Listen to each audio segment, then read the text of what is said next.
दोस्तों ये कहानी बहुत ही प्यारी है। आप लोग इस कहानी को पूरा ज़रूर सुनिएगा। मैंने पूरी कहानी को एक बार में ही अपलोड कर दिया है। कहानी है सगुन नाम की लड़की की, जिसका नाम बड़े प्यार से उसके माता पिता ने सगुन रखा था। लेकिन दुनिया ने धीरे धीरे आखिर क्यों उसे अपशगुनी करार दे दिया।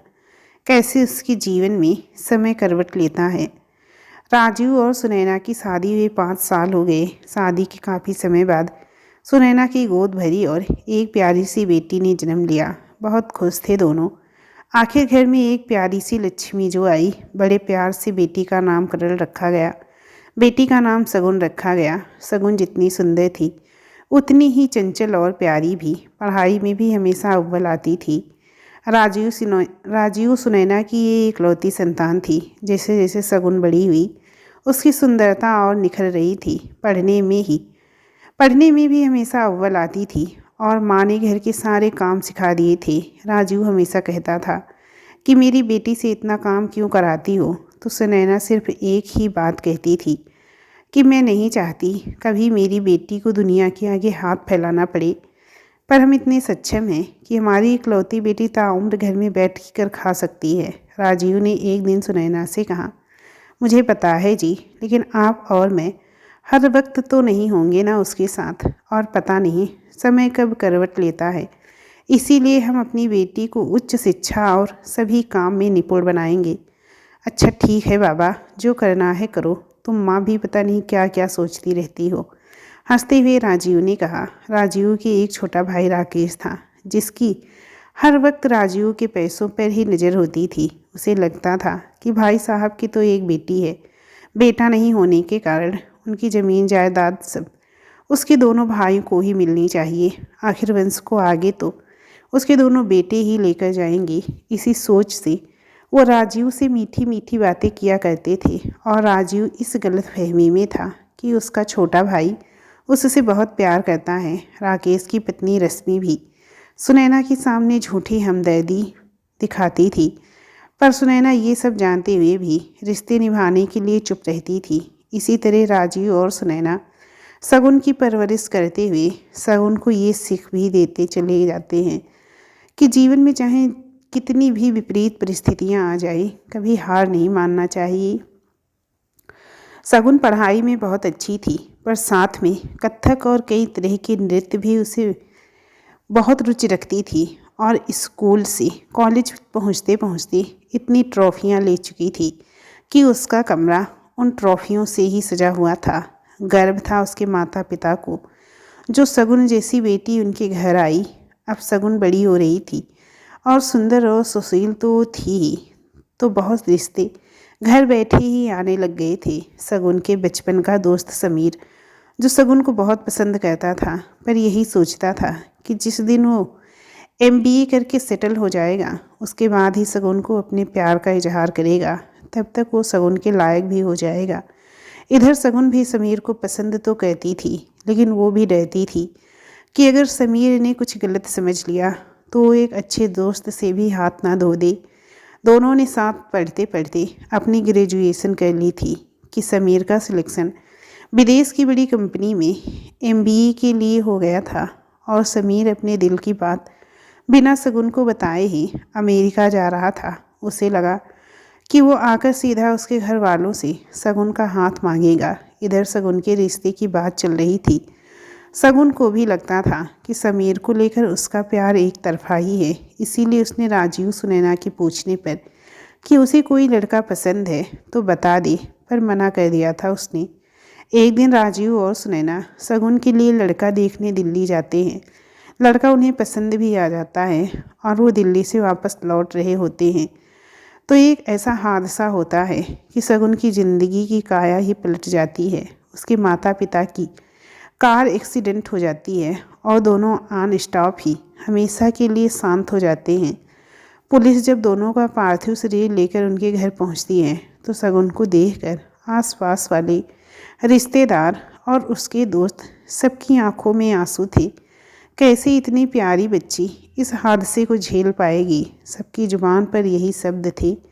इधर सगुन के चाचा राकेश और चाची रश्मि तो बस जायदाद हड़पने की फिराक में थे। वो दुनिया के आगे तो शगुन से सहानुभूति दिखा रहे थे। सबको लग रहा था कि चाचा चाची ने राजीव सुनैना की जगह ले ली है, पर दूसरी जगह शगुन को ताने मारे जा रहे थे कि कोरी नाम की शगुन है। इसके पैदा होने के बाद इसकी माँ कभी दोबारा माँ नहीं बन पाई, अपने वंश को आगे नहीं बढ़ा पाई। और जब इसकी शादी के लिए लड़का ढूंढने गए इसके माँ बाप, तो उन्हें भी खा गई मनहूस कहीं की। बस ये मनहूस और अफसगुनी का ठप्पा उसकी चाची रश्मि ने उस पर लगाना शुरू कर दिया था, पर शगुन चुपचाप अपने माता पिता के दिए संस्कारों के कारण सहन किए जा रही थी। शगुन को आश्चर्य था, जो चाचा चाची उसके माँ पिताजी के आगे इतने भले थे, वो आज अचानक से इतना कैसे बदल गए थे। राकेश ने वकील को बुलाकर राजीव की वसीयत को पढ़ना चाहा, ताकि वो जान सके कि क्या क्या संपत्ति उसके भाई के पास है। और अभी तो शगुन की शादी भी नहीं हुई है, तो वो उसके हस्ताक्षर करवा कर सारी संपत्ति अपने दोनों बेटों के नाम पर करवा लेंगे। वकील जब घर आया तो शगुन को एहसास तो हो चुका था कि चाचा चाची को सिर्फ पिताजी की संपत्ति से प्यार था। वो प्यार, हंसना, मीठी मीठी बातें सब दिखावा था। वकील के घर आते ही उसे चाची ने छत पर कपड़े सुखाने के लिए भेज दिया था। शगुन को लगा भी कि कुछ तो गड़बड़ है, इसीलिए उसने चुपके से उनकी और वकील की बातें सुनी। वकील वसीयत पढ़ रहा था। उसमें लिखा था कि राजू और सुनैना की संपत्ति का हकदार शगुन का बच्चा होगा। ये भाई साहब भी ना भोले दिखते दिखते बड़े आगे की सोच गए। क्या ज़रूरत थी संपत्ति शगुन के बच्चे के नाम करने की? शगुन के नाम नहीं करके जा सकते थे। चिल्लाते हुए राकेश ने कहा, धीरे बोलिए, अभी वो मनहूस सुन लेगी तो उसे सब पता चल जाएगा, और कुछ सालों की ही तो बात है। हम शगुन की शादी करवा देते हैं, ताकि उसके जब बच्चे होंगे तब हम सारी संपत्ति अपने नाम से ट्रांसफ़र करवा लेंगे। आखिर इस दिन के लिए थोड़ी ना हमने वो काम किया था। वो राज एक राज ही रहना चाहिए, और ये वसीयतनामा वाली बात भी हम दोनों के बीच में ही रहनी चाहिए। पता है ना, दीवारों के भी कान होते हैं। रश्मि ने राकेश से कहा, तुम शायद ठीक कहती हो रश्मि, हमें जल्दी से शगुन के लिए लड़का ढूंढना होगा। शगुन की आंखों में आंसू थे। वो अपने चाचा चाची के दूसरे रंग को जो देख रही थी। शगुन को बार बार यही बात दिमाग में आ रही थी कि चाचा चाची आखिर कौन से राज की बात कर रहे थे, और ऐसी क्या बात है जो उन दोनों को ही पता है। शगुन ने सोचा, वो पता तो लगा कर ही रहेगी कि उससे क्या छिपाया जा रहा है। उसने चाचा चाची की हरकतों पर नज़र रखनी शुरू कर दी थी, लेकिन कहते हैं ना कि चोर की चाल एक कदम आगे ही होती है। तो राकेश और रश्मि ने शगुन के लिए लड़का ढूंढ लिया। लड़का शगुन से बिल्कुल विपरीत था, कम पढ़ा लिखा और मुंह में गुटखा भी भरा होता था। शगुन ने लड़की को देखते ही शादी के लिए मना कर दिया, लेकिन चाचा चाची तो जानकर उसका विवाह ऐसे लड़के से ही कराना चाहते थे जो कम पढ़ा लिखा हो और इनके इशारे पर नाचने वाला हो, ताकि आगे जायदाद में कोई रोना ना आ सके। शगुन के मना करने पर भी ज़बरदस्ती उसकी शादी जाहिल से लड़की संजय के साथ तय कर दी। शगुन ने शादी से 2 दिन पहले भागने की कोशिश भी की, पर नाकामयाब हुई। चाचा चाची ने आखिर डरा धमका कर उसकी शादी संजय के साथ करवा दी। शादी के बाद पहली रात ही संजय शराब के नशे में धुत कमरे में आया, और शगुन उसी रात से उसे लग गया कि उसकी ज़िंदगी अब बर्बाद हो चुकी है। इधर सास के ताने की दहेज नहीं लेकर आई, माँ बाप कुछ भी रख कर नहीं गए बेटी के लिए। इधर घर के सारे काम करवाना, बस नौकरानी वाली हालत हो गई थी शगुन की। अच्छी पढ़ी लिखी लड़की के जीवन की डोर कोई और चला रहा था। अब तो संजय घर आकर उसके साथ मारपीट भी करने लग गया था। शगुन सोचती थी कि कैसे वो छुटकारा पाए इन सब से, लेकिन हाथों से सब कुछ फिसलता ही जा रहा था। कहीं से कोई उम्मीद नज़र नहीं आ रही थी। एक बात जो दिल को खाए जा रही थी कि ऐसा क्या राज है जो चाचा चाची सबसे छिपाने का बोल रहे थे। दिन प्रतिदिन शगुन की परेशानियाँ कम होने का नाम ही नहीं ले रही थी कि एक दिन पता चला कि वो माँ बनने वाली है। शगुन इसी खुशी में खुश थी कि कम से कम इन परेशानियों में कुछ तो अच्छी खबर उसे मिली है। माँ बनने की खुशी उसे तो थी, पर घर पे बच्चे को लेकर एक दबाव बना दिया उसकी सास ने कि बेटी हुई तो मुंह उठा कर ले जाना उसे कहीं, क्योंकि उसे तो पोता ही चाहिए तो उसके वंश को आगे बढ़ा पाए। और इन सब के बीच संजय को तो कोई मतलब भी नहीं था कि वो बाप बनने वाला है। उसे अपने दोस्तों और शराब से फुर्सत ही नहीं थी। बस रात को कमरे में आकर अपनी ज़रूरत पूरी कर लेता।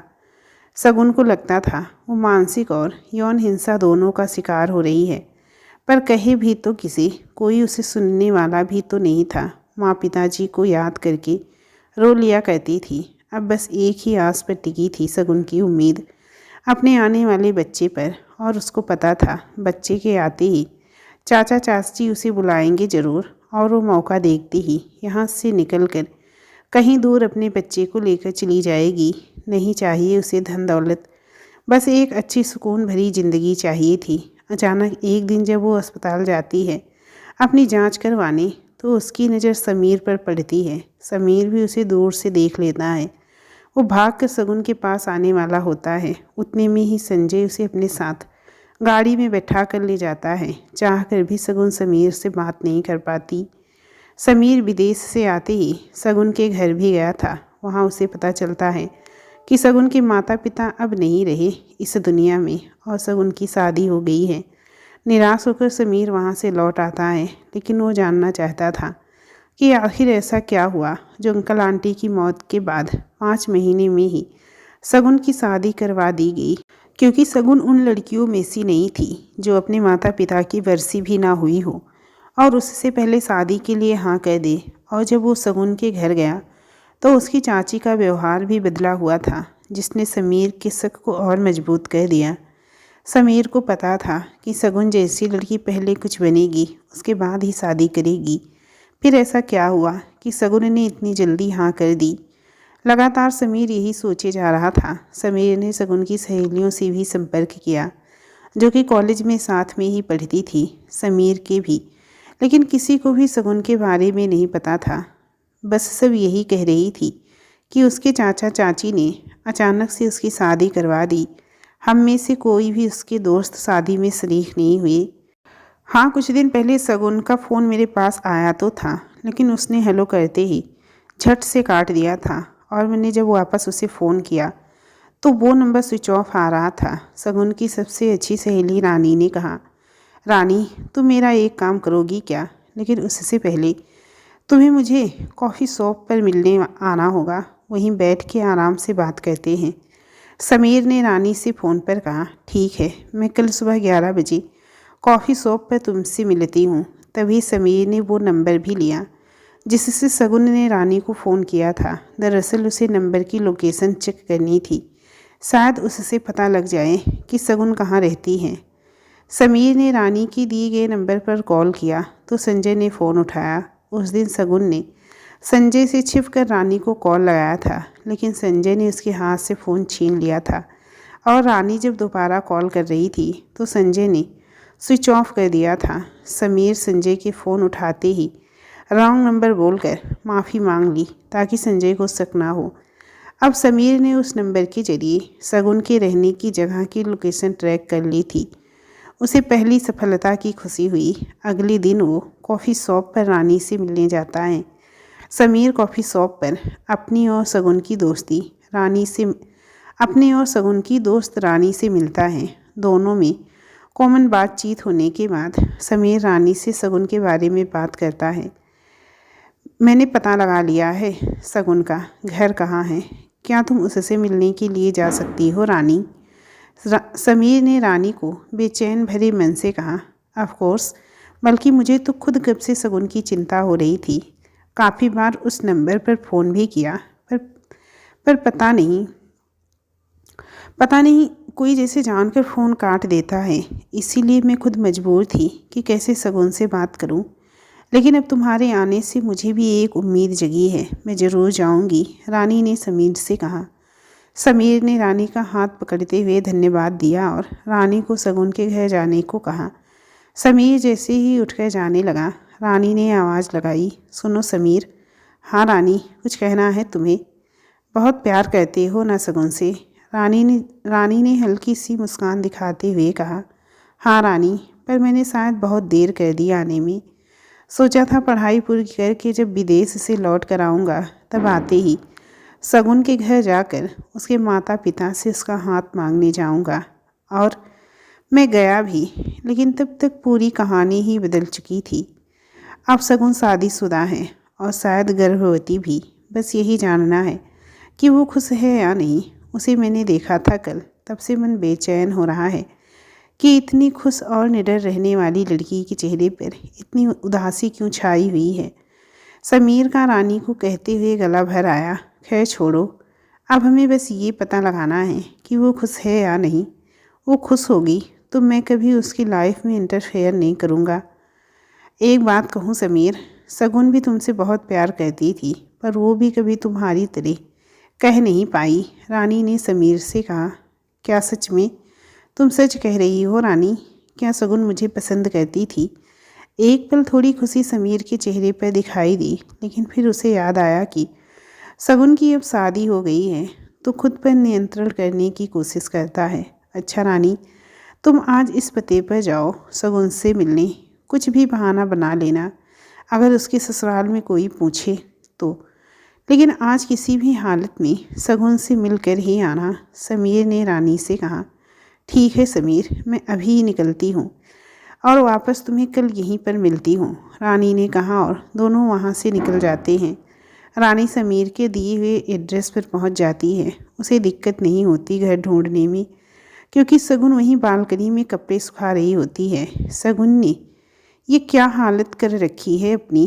क्या थी और क्या हो गई? रानी ने शगुन को उसके घर में प्रवेश करते हुए कहा। अरे ऐसा मत बोल रानी, किसी ने सुन लिया तो मुसीबत हो जाएगी। शगुन ने धीरे से रानी को कहा। किससे बात कर रही है करमजली? इतना काम बाकी पड़ा है और यहाँ तो किससे गप्पे लड़ा रही है? शगुन की सास ने बाहर आकर कहा। माँ जी, ये मेरी बचपन की सहेली है रानी। इधर से निकल रही थी तो मुझे दूर से देखकर पहचान गई और घर आ गई मिलने। नमस्ते आंटी, क्या मैं कुछ देर शगुन के साथ बिता सकती हूँ? अगर आपकी इजाज़त हो तो। माँ जी ने सोचा इसके सामने कुछ कहूँगी तो ये सबको बता ना दे कि शगुन के साथ यहाँ क्या होता है, और मैं इसके सामने ही बैठी रहूँगी तो कैसे ये मनहूस अपना मुँह खोलेगी इसके आगे। हाँ हाँ बेटा, आओ ना, इसमें पूछने वाली क्या बात है? बहुत दिनों से मिली हो दोनों सहेलियाँ, आराम से बैठकर बातें करो। शगुन सोच रही थी आज ये बदलाव कैसे आया माँ जी में। ज़रूर दाल में कुछ काला है। रानी और शगुन अंदर जाके बैठती हैं। शगुन की सांस वहाँ से हटती ही नहीं। रानी सोच रही थी इनके सामने कैसे बात करूँ शगुन से। तो रानी शगुन से एक गिलास पानी के लिए बोलती है। रानी को लगा उसकी साथ सांस उठकर जाएगी, इसी बहाने वो रानी से बात कर लेगी। पर शगुन की सास उससे उठकर पानी और साथ में चाय लाने को कहती है। शगुन उठकर चाय बनाने चली जाती है। रानी समझ जाती है कि कुछ तो ठीक नहीं है शगुन के साथ, पर वो कैसे उससे बात करे। शगुन भी चाह रही थी रानी से कुछ कहे, लेकिन कैसे? यहाँ तो माँ जी पीछा ही नहीं छोड़ रही हैं। शगुन ने एक तरीका निकाला और उसने एक कागज़ जो रसोई में पड़ा था उसे लेकर माचिस की तीली से उस कागज़ पर हेल्प मी रानी लिख दिया और सोचा मौका मिलते ही रानी को पकड़ा देगी। शगुन चाय लेकर रानी के पास आती है। रानी चाय पीने के बाद वहाँ से जाने को कहती है। शगुन बाहर तक रानी को छोड़ने आती है तो माँ जी भी उसके पीछे पीछे आ जाती हैं। रानी समझ जाती है कि आज उसके आने का कोई फ़ायदा नहीं हुआ। तभी रानी जाते जाते मुड़कर शगुन को गले लगा लेती है। शगुन को लगता है खुल के रो ले और सब कुछ बता दे कि उसके साथ यहाँ बहुत बुरा बर्ताव हो रहा है, लेकिन पीछे खड़ी सास के डर से चुप रहती है। अच्छा शगुन, अब मैं चलती हूँ, अपना और आने वाले बच्चे का ख्याल रखना, रानी ने हाथ पकड़ते हुए शगुन से कहा। तभी मौका मिलते ही शगुन ने वो कागज़ का टुकड़ा रानी के हाथ में थमाकर चुप रहने का इशारा कर दिया। रानी ने अनजान बनते हुए वो कागज़ का टुकड़ा अपने पर्स में डाल दिया और वहाँ से निकल गई। रानी ने वहाँ से निकलकर तुरंत समीर को फ़ोन किया। समीर और रानी उसी कॉफ़ी शॉप पर मिलते हैं। क्या हुआ रानी, तुमने अचानक से मुझे यहाँ बुलाया, शगुन ठीक तो है ना? समीर ने घबराहट से रानी से पूछा। नहीं समीर, कुछ ठीक नहीं लग रहा मुझे। रानी बहुत डरी हुई थी और कुछ बता भी नहीं सकती थी, क्योंकि हर वक्त उसकी सास उसके पीछे पीछे आ रही थी। लग रहा था वो बहुत कुछ कहना चाहती है, लेकिन वो कह नहीं पा रही थी।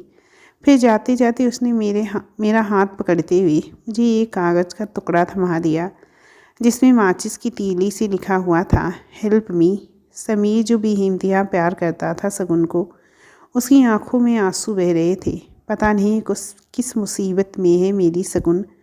रानी, तुम मेरा एक काम और करोगी क्या? समीर ने रानी से कहा। समीर, ऐसे मत कहो, आखिर शगुन मेरी भी सहेली है, और अगर वो किसी मुसीबत में है तो मेरा भी उतना ही फर्ज बनता है जितना कि तुम्हारा। मैं शगुन के लिए कुछ भी कर सकती हूँ। तुम बताओ मुझे क्या करना है। बस तुम्हें फिर से उसके घर जाना होगा और उससे बात करनी होगी। लेकिन कैसे समीर? तुम्हें पता है ना, उसकी सास मौका ही नहीं देती है, तो कैसे मैं कैसे उससे बात कर पाऊँगी? और ऊपर से वो मुझे घूरे जा रही थी। प्लीज़ रानी, हमें अगर शगुन के बारे में जानना है तो थोड़ा रिस्क तो लेना ही पड़ेगा, और इस बार तुम खाली हाथ मत जाओ। मिठाई और शगुन और उसकी सास के लिए साड़ी लेकर जाओ, ताकि तुम ये बहाना दे सको कि पिछली बार तो तुम अनायास ही शगुन को देख मिलने आ गई, और इस बार तुम कुछ मिठाई और तोहफे लेकर आई हो। शादी में तो दे नहीं पाई, तो अभी दे देती हूँ। ऐसा बहाना बनाकर जाओ ताकि उन्हें शक ना हो और हमें सच जानने का बहाना मिल जाए। और हाँ, एक पेन ज़रूर देना छुप करके शगुन को, ताकि वो लिख पाए। क्या दिक्कत है उसे? समीर ने रानी से कहा। ठीक है, मैं तैयारी करती हूँ कल रानी के घर जाने की। अभी बाजार से सामान ले लेती हूँ। तभी समीर रानी को सामान के लिए मना करता है। नहीं रानी, तुम ये जो मेरे लिए कर रही हो बहुत बड़ी बात है मेरे लिए। सामान तुम्हें मैं कल ला कर देता हूँ। शगुन मेरी भी दोस्त है, इतना तो मैं उसके लिए कर ही सकती हूँ ना? रानी ने समीर से कहा। नहीं रानी, तुमको पता है मेरी शुरू से इच्छा थी कि कुछ बन गया लाइफ में तो अपनी शगुन को उस पहली कमाई की भेंट ज़रूर करूँगा। वो रुपए मैंने आज तक संभाल कर रखे हुए हैं। माँ की साड़ी और पिताजी की ड्रेस ली थी, बाकी मैंने शगुन के लिए रख दिए थे। बेशक आज रिश्तों के मायने बदल गए हों, लेकिन दोस्ती का रिश्ता तो सबसे पहले है। इसीलिए मैं तुम्हें कल साड़ी ला कर दूँगा, लेकिन प्लीज़ तुम शगुन को कुछ नहीं बताना। अब उसकी शादी हो चुकी है, शायद वो मेरे नाम से तोहफे लेने से इनकार कर दे। ठीक है बाबा, नहीं बताती कुछ। अब कल मैं शगुन के घर जाने के बाद तुम्हें शाम को ही मिलूँगी।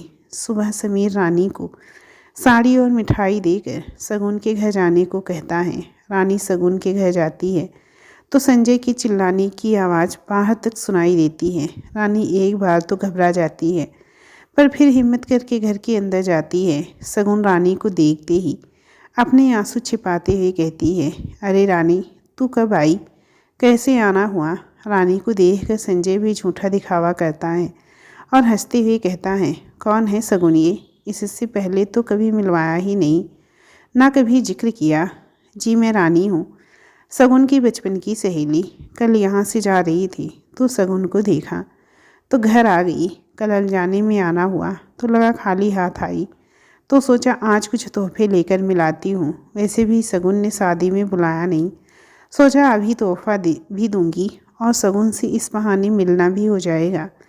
शगुन कुछ कहती उससे पहले रानी ने कह दिया, क्योंकि वो संजय के चेहरे पर शगुन के लिए गुस्सा देख चुकी थी। रानी सोच रही थी, इतनी नाजों में पली, इतनी सुंदर और स्वभाव से सौम्य लड़की एक ही साल में कितनी मुरझा सी गई है। अरे बिल्कुल, बहुत अच्छा किया तुमने आकर। वैसे भी शगुन अकेली सी रहती है, तुम आई तो इसका भी थोड़ा मन लग जाएगा। झूठी मुस्कान से संजय ने कहा। अच्छा मैं जा रहा हूँ शगुन, तुम बातें करो अपनी सहेली से, शाम को मिलते हैं। कहते हुए संजय शगुन को आंखें दिखाता हुआ चला जाता है। रानी शगुन के पास जाती है, तब तक शगुन की सास वहाँ आकर बैठ जाती है। तभी रानी शगुन की सास को प्रणाम करती है और उन्हें मिठाई और साड़ी थमाती है। लालची प्रवृत्ति की होने के कारण वो रानी के तोहफे देख खुश होती हैं और सगुन को रानी के लिए चाय नाश्ता लाने को कहती हैं। तभी रानी सगुन को रोक लेती है और कहती है, वो अभी अभी घर से नाश्ता करके ही निकली हैं, बस तुम बैठ जाओ कुछ देर, फिर मुझे ऑफिस के लिए निकलना है। सगुन रानी को लाल रंग की सुंदर सी बनारसी साड़ी थमा देती है, जिसे देख सगुन का चेहरा खिल जाता है। पर मैं इतना महंगा तोहफा नहीं ले सकती हूँ रानी, सगुन साड़ी लौटाते हुए रानी से कहती है। तभी उसकी साथ बीच में ही कह देती है, ले लो बहू, कितने प्यार से तुम्हारी सहेली इतनी सुंदर साड़ियाँ लाई हैं, इसका दिल ना दुखे इसीलिए मैंने तो रख ली है। रानी साफ समझ रही थी कि सगुन की सास बहुत लालची है। वो कपड़े और मिठाई देखकर खुश हो रही थी। अच्छा सगुन, और बताओ कैसी है तबीयत, कौन सा महीना चल रहा है तुम्हें? रानी ने सगुन से पूछा। मैं ठीक हूँ, 5 महीने पूरे होने वाले हैं, बस थोड़ी घबराहट होती है। कैसे, क्या होगा? सगुन ने डरते हुए भाव से कहा। घबराहट क्यों और कैसी, बस पहली बार माँ बनने जा रहे हैं ना, तो थोड़ा डर है। हम कैसे संभालेंगे बच्चे की जिम्मेदारी, बस और कुछ नहीं। सगुन ने माँ जी के डर से रानी को कुछ कहने से पहले ही बात को टाल दिया। अच्छा सगुन, अब मेरे लिए चाय बनाकर ले आओ, जब तक मैं माँ जी के पास बैठती हूँ।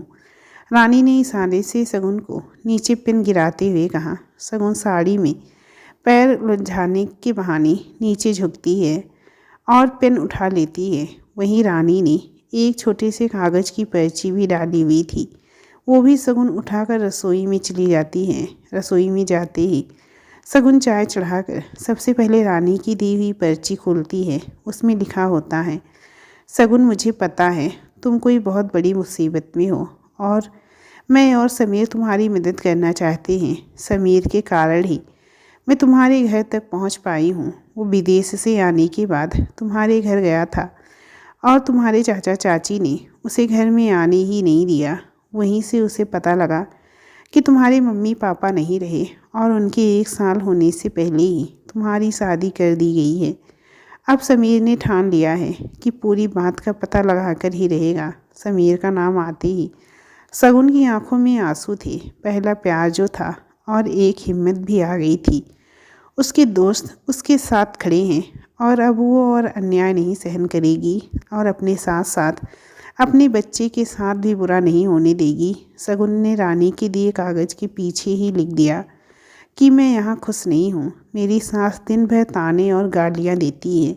वहीं संजय रोज़ शराब के नशे में आते हैं और मुझे मारते भी हैं।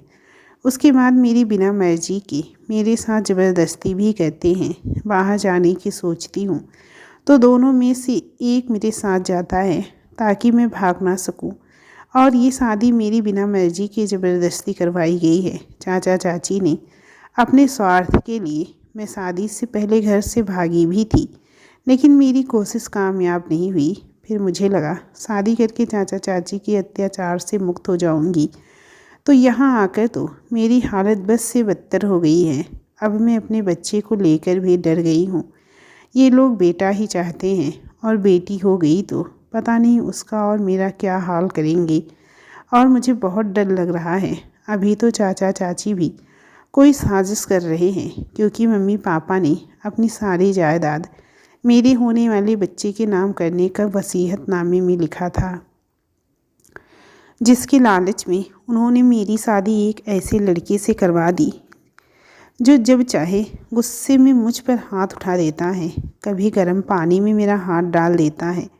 मुझे कैसे भी करके यहाँ से निकालो रानी, मैं जीना चाहती हूँ खुलकर अपने बच्चे के लिए, और अपनी पढ़ाई पूरी करके कुछ बनना है और अपने नए जीवन की शुरुआत अपने बच्चे के साथ करनी है। प्लीज़ रानी, तुम्हारा एहसान होगा मुझ पर। बहू, चाय आज ही बनाकर लाओगी क्या?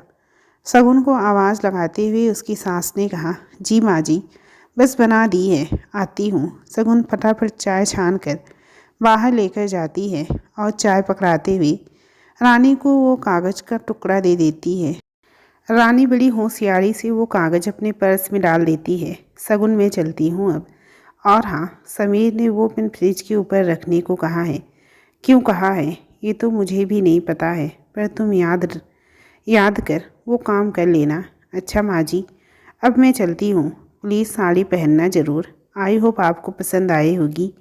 रानी ने खड़े होते हुए शगुन की सास से कहा। हाँ बेटा, ज़रूर पहनूंगी, मुझे तो बहुत पसंद आई। तोहफे के लालच में रानी को आते जाते रहना बेटी कहकर शगुन की सास विदा करती है। उधर समीर बेचैन होकर 1 घंटे पहले ही कॉफ़ी शॉप पहुंच जाता है। रानी को आते हुए देख वो झट से खड़ा होकर रानी से पूछता है, कोई बात बनी रानी? पता लगा क्या हो रहा है शगुन के साथ?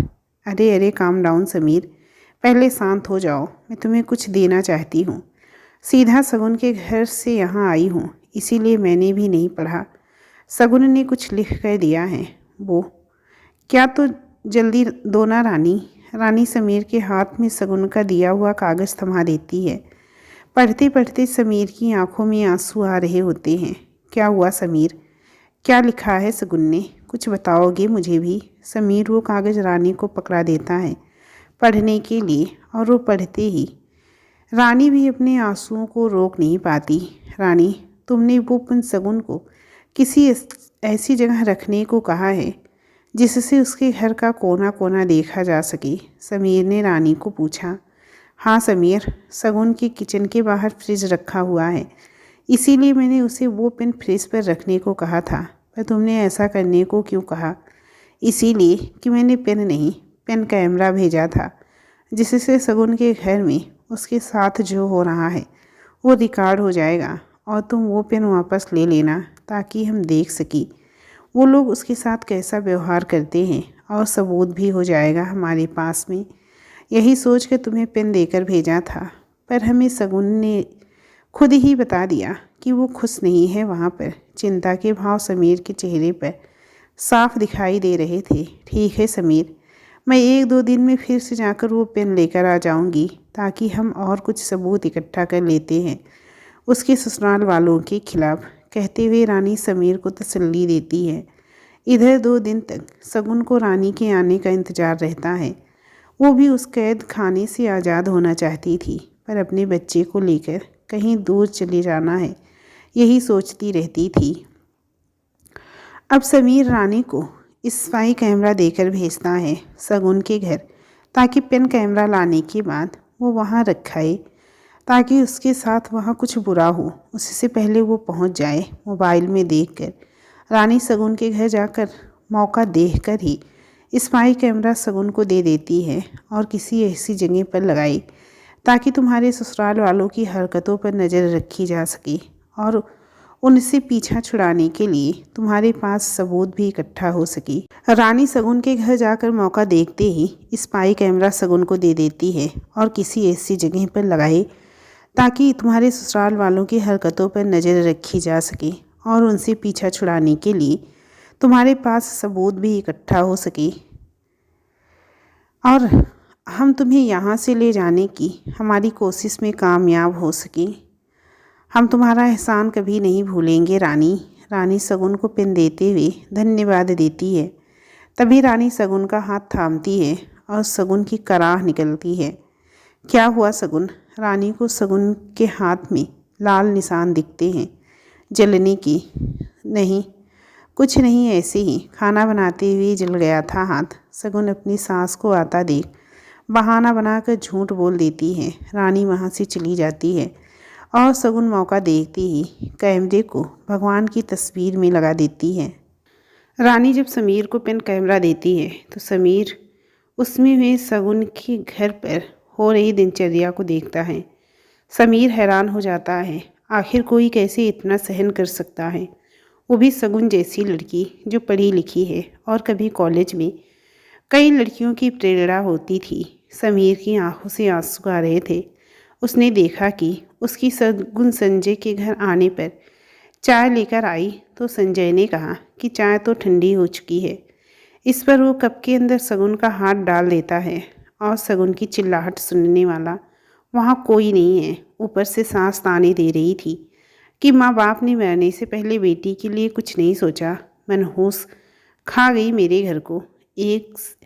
एक से एक दहेज देने वाले रिश्ते आए थे, पर तुम्हारी जिद ने कि इसी लड़की को ब्याह के लाना है, पर ऐसी लड़की हमारे पल्ले पड़ी है इसके चाचा चाची ने उनकी मनहूसियत हमारे मत्थे डाल दी है। अरे माँ, तुम्हें क्या लगता है मैं मरे जा रहा था इससे ब्याह करने को?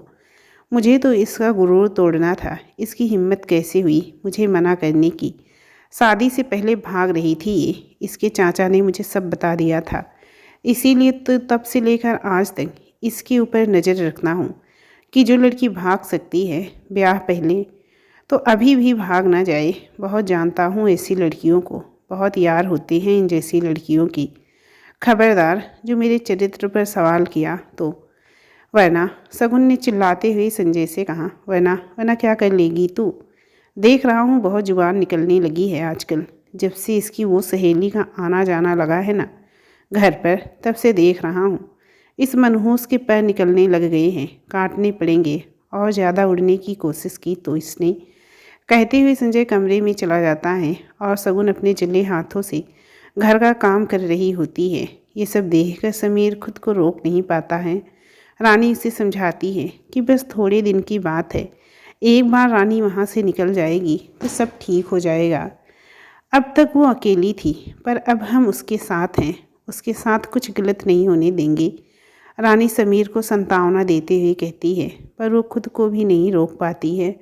समीर के पास ये सबूत तो इकट्ठा हो ही जाता है, पर वो चाहता है कि 2-3 दिन शगुन वहाँ रहे, ताकि स्पाई कैमरे में उसके ससुराल वालों के लिए उसके ससुराल वालों के दिए अत्याचार और अच्छे से रिकॉर्ड हो जाए, ताकि पुलिस को दिखाने के लिए कुछ ठोस सबूत उनके पास हो। इधर शगुन सारे अत्याचार सहन करती है, पर एक आस है उसे कि अब सब कुछ ठीक होगा जल्दी ही। बस इतना सहा, थोड़ा और सह लेगी। आखिर उसे अपने सारे सपने पूरे करके अपने बच्चे को नया जीवन देना है। बस एक बार फिर वो रानी और समीर की सहायता से इस पिंजरे से हमेशा के लिए आज़ाद हो जाए। फिर तो मुड़कर भी इस कैद भरी ज़िंदगी को नहीं देखना है। शगुन खाना बनाकर संजय के लिए लाती है। सब्जी में नमक डालना भूल जाती है तो संजय उसे गुस्से में चिल्लाकर धक्का देता है और वो सीधा पेट के बल गिर जाती है और ज़ोर से चिल्लाने लगती है। अरे क्या कर दिया तूने? पता नहीं वो पेट से है। गुस्से में कहीं बच्चे को कुछ हो गया तो लेने के देने पड़ जाएंगे। संजय को उसकी माँ कहती हुई शगुन के पास जाती है। इधर शगुन बेहोश हो जाती है। मैंने कहा था ना तुझे, जिसका डर था वही हुआ। अब जल्दी से इस पे अस्पताल लेकर चल, नहीं तो अगर ये मर गई तो जेल जाने से तुझे कोई नहीं बचा पाएगा। बच्चा तो मुझे नहीं लग रहा कि जिंदा है। पेट पर हाथ लगाते हुए संजय की माँ ने कहा। संजय जल्दी से अपनी पहचान वाली डॉक्टर को फ़ोन मिलाता है और कार में शगुन को लेटाता है। और उधर रानी शगुन को मिलने आती है तो शगुन को बेहोश देखकर घबरा जाती है। वो कुछ पूछती उससे पहले शगुन की सास रानी को कहती है कि शगुन का पैर फिसल गया है और वो उसे अस्पताल लेकर जा रहे हैं। तुम अभी अपने घर जाओ, बाद में मिलने आना। कहते हुए कार में बैठकर वहाँ से चली जाती हैं। इधर रानी उनकी कार का पीछा करती है और समीर को फ़ोन करके अपने फ़ोन से लोकेशन भेजती है कि जहाँ उसकी लोकेशन दिखे वहीं पहुंचकर उसे फ़ोन करना। शगुन के साथ कुछ बहुत बुरा हुआ है और वो उसे लेकर अस्पताल जाने का बोल रहे थे। समीर रानी की दी लोकेशन पर पहुंच जाता है। तभी रानी उसे एक प्राइवेट अस्पताल के बाहर दिखाई देती है और उसके पास जाता है। क्या हुआ शगुन को रानी? मुझे बहुत चिंता हो रही है। तुम अंदर गई क्या? नहीं समीर, मैं बस तुम्हारे आने का इंतज़ार कर रही थी। अब वक्त आ गया है कोई स्टेप उठाने का। हम अब सीधा पुलिस को लेकर अंदर जाएंगे। बस तुम्हारा इंतज़ार कर रही थी ताकि सबूत दिखा पाऊँ। मैंने पुलिस को फ़ोन कर दिया है, वो भी आती ही होगी। कुछ देर में पुलिस वहाँ पहुँचती है और समीर और रानी पुलिस को घरेलू हिंसा की शिकायत करते हैं और शगुन के साथ जो अत्याचार हुए उस पैन कैमरे में कैद वो क्लिप्स दिखाते हैं और अस्पताल में अंदर चलने के लिए कहते हैं कि आज कुछ बहुत बुरा हुआ है उसके साथ। पुलिस दोनों के साथ अस्पताल के अंदर प्रवेश करती है। अस्पताल में पुलिस को देख सब घबरा जाते हैं। पुलिस रिसेप्शन से शगुन के रूम का पता करती है। वहाँ से पता चलता है कि शगुन को ऑपरेशन थिएटर लेके गए हैं। पैर फिसल जाने के कारण उसका बच्चे ने पेट में ही दम तोड़ दिया है, इसीलिए उसे यहाँ लाए। तब तक शगुन के शरीर में भी जहर फैल चुका था। डॉक्टर संजना ने कहा भी था, ये पुलिस केस है, पर एक बार सगुन का इलाज हो जाए, उसके बाद वो कुछ निर्णय लेंगी। कहते हुए जल्दी से सगुन को ऑपरेशन थिएटर में ले गई।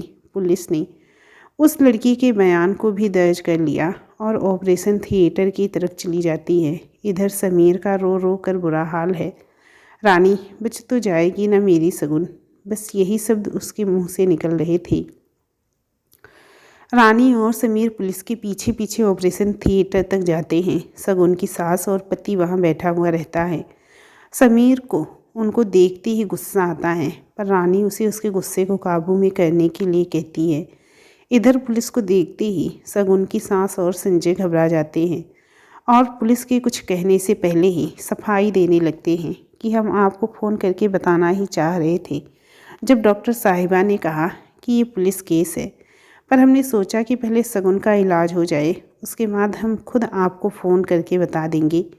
संजय के ऐसा कहते ही समीर को गुस्सा आ जाता है और वो उसकी कॉलर पकड़ लेता है।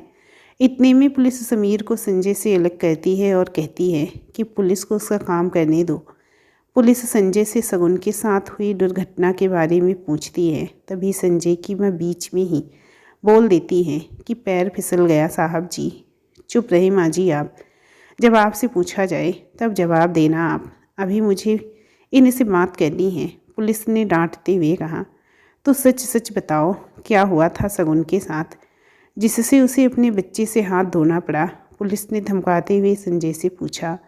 कहा ना सर, पैर फिसल गया उसका, मैं उसका पति हूँ और अपने बच्चे को भला मैं क्यों नुकसान पहुँचाऊँगा? आखिर पहली बार बाप बनने जा रहा हूँ, मुझे भी बहुत दुख है अपने बच्चे को खो देने का। झूठ रोना रोते हुए, आंखों में आंसू दिखाते हुए संजय ने कहा। चुप करो, बहुत हो गया, तुम्हारे मगरमच्छ के आंसू यहाँ कोई काम नहीं आने वाली। समीर ने चिल्लाते हुए संजय से कहा। तुम हो कौन, पहले तो ये बताओ। इंस्पेक्टर साहब, मैं इस आदमी को जानता भी नहीं हूँ, फिर क्यों ये मेरे और सगुन के पीछे पड़ा है? तुम्हें तो मैं देख लूँगा, संजय ने समीर को धमकी देते हुए कहा। तुम क्या मुझे देखोगे? अब तो तुम्हें पुलिस और जेल देखनी है। मैं सगुन का दोस्त हूँ, कॉलेज का, और मेरे कहने पर ही रानी तुम्हारे घर आई थी। कैसे कैसे तुमने सगुन को परेशान किया है, उन सब का अब मैं हिसाब लूँगा। एक हंसती खेलती लड़की की कैसे तुमने ज़िंदगी ख़राब कर दी। अरे वो तो फिर भी अपना रिश्ता निभा रही थी, पर तुम उसके प्यार के लायक नहीं निकले, चिल्लाते हुए समीर ने कहा। देखा इंस्पेक्टर साहब, ज़रूर इन दोनों के बीच कुछ चल रहा है और इन्होंने मिलकर तो कहीं मेरे बच्चे को ख़त्म करने की कोशिश तो नहीं की, ताकि ये दोनों आराम से मज़े कर सके। अब तो मुझे शक है इन्होंने ही मिलकर मेरे बच्चे की जान ली है। चुप करो, इतनी घटिया सोच अपनी पत्नी के लिए। अरे मैं तो कॉलेज के बाद से लेकर अब तक मिला भी नहीं हूँ इंस्पेक्टर साहब सगुन से।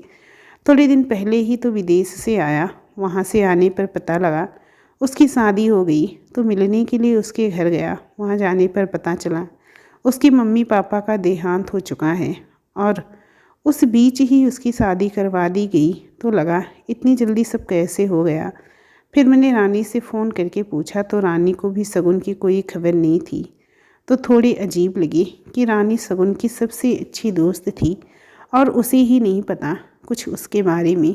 तो मन में एक शक हुआ कि क्या वो ठीक है, क्योंकि सगुन हमेशा मिलनसार लड़की थी, सबसे खुश रहती थी, तो उसने अपनी शादी में किसी को भी क्यों नहीं बुलाया और क्यों नहीं किसी भी सहेली से संपर्क में रही। यही शक के आधार पर मैंने रानी को भेजकर खोजबीन शुरू की और वही हुआ जिसका मुझे शक था। इंस्पेक्टर साहब, उसके साथ घरेलू हिंसा और दहेज न देने के कारण अत्याचार हुआ है। इसके आगे के सारे सबूत आपको मैंने पेन कैमरे में दिखा ही दिए हैं। समीर ने बिना रुके इंस्पेक्टर को सब बता दिया। पेन कैमरा मतलब तुम मेरे घर तक पहुंच गए और मुझे पता भी नहीं मेरे पीठ पीछे क्या क्या चल रहा है, संजय ने समीर को चिल्लाते हुए कहा। तभी रानी बीच में आई। इंस्पेक्टर साहब, वो कैमरा मैंने सगुन के घर पर रखा था। समीर तो कभी सगुन के घर गया ही नहीं। इतने में डॉक्टर संजना ओटी से निकल कर आती हैं। समीर भागा हुआ डॉक्टर संजना के पास जाता है। कैसी है सगुन की हालत अब? हमने बॉडी में फैले संक्रमण से तो सगुन को बचा लिया है, पर उसके बच्चे को हम नहीं बचा पाए। अस्पताल आते आते ही बच्चे ने दम तोड़ दिया था।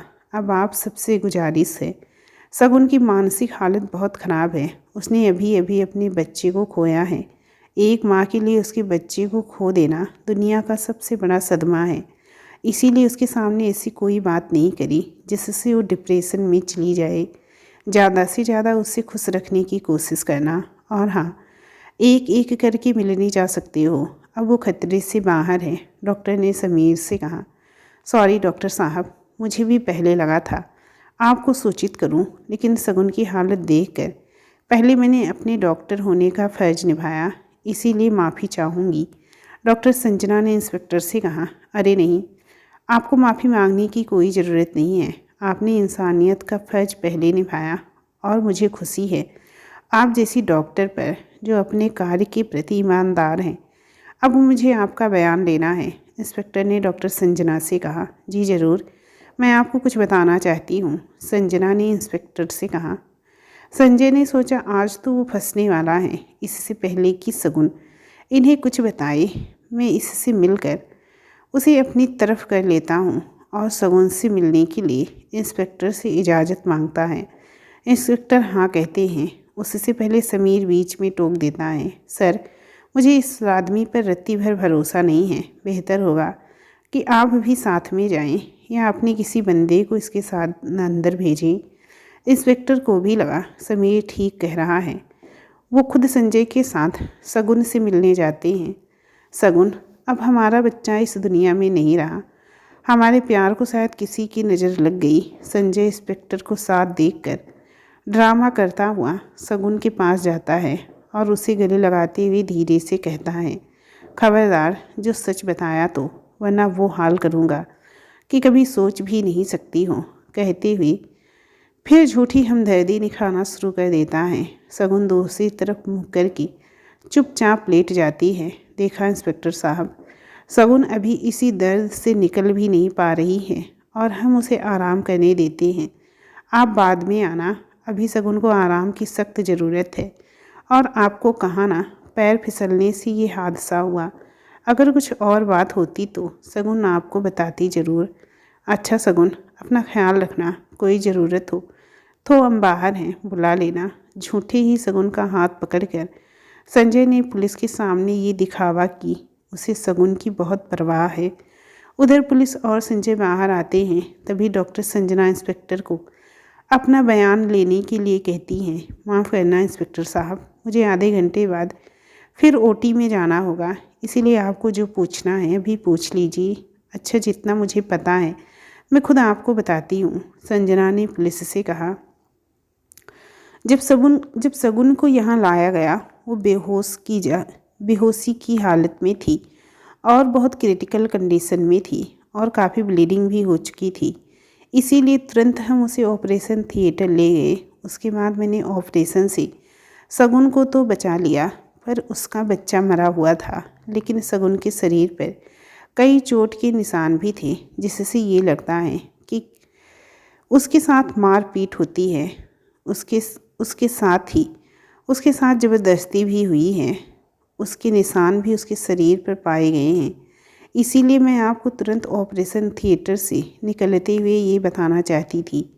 इंस्पेक्टर और डॉक्टर को दूर से बातें करते देख संजय के दिमाग में शक हो जाता है कि आज उसको कोई नहीं बचा सकता है। इससे पहले कि कुछ हो वो वहाँ से भाग जाए तो अच्छा है, नहीं तो पुलिस उसे गिरफ्तार करके ले जाएगी। थोड़े दिन बाद मामला शांत होते ही वो शगुन से बयान दिला देगा कि उसके साथ उसका अच्छा संबंध है और केस रफा दफा हो जाएगा। जैसे ही संजय भागने की कोशिश करता है, समीर और पुलिस उसके पीछे भागकर उसे पकड़ लेती है। अभी तक मैं सिर्फ सबसे बयान ले रहा था, पर तुम्हारे भागने पर तुमने ये बता दिया कि तुम गुनहगार हो, इंस्पेक्टर ने संजय के हाथ में हथकड़ी पहनाते हुए कहा। समीर, तुम्हारे सबूत और डॉक्टर संजना के दिए गए बयान के आधार बहुत हैं इसे जेल की सलाखों के पीछे ढकेलने को, मगर फिर भी अब मैं शगुन का एक बार बयान और लूँगा, उसी के हाथ में है इसे पूरी तरह से सजा दिलाना, इंस्पेक्टर ने समीर से कहा। इंस्पेक्टर संजय, समीर, रानी और संजय की माँ चारों को अंदर शगुन के सामने लेकर जाते हैं। इंस्पेक्टर शगुन के पास जाकर उसे उसके साथ आखिर क्या हादसा हुआ पूछ रहे थे। तभी शगुन संजय को देखकर डरने जैसे भाव बना लेती है। खुलकर बोलो शगुन, अगर आज कुछ नहीं कहोगी तो हमेशा के लिए इसी पिंजरे में कैद हो जाओगी। हमने जो मेहनत की है उस पर पानी मत फेरना। तुम्हें किसी भी तरह से डरने की कोई ज़रूरत नहीं है। याद है तुम्हें, कॉलेज में तुम ही कहा करती थी कि जुल्म करने से ज़्यादा गुनहगार जुल्म को सहने वाला होता है, और आज तुम भी वही कर रही हो।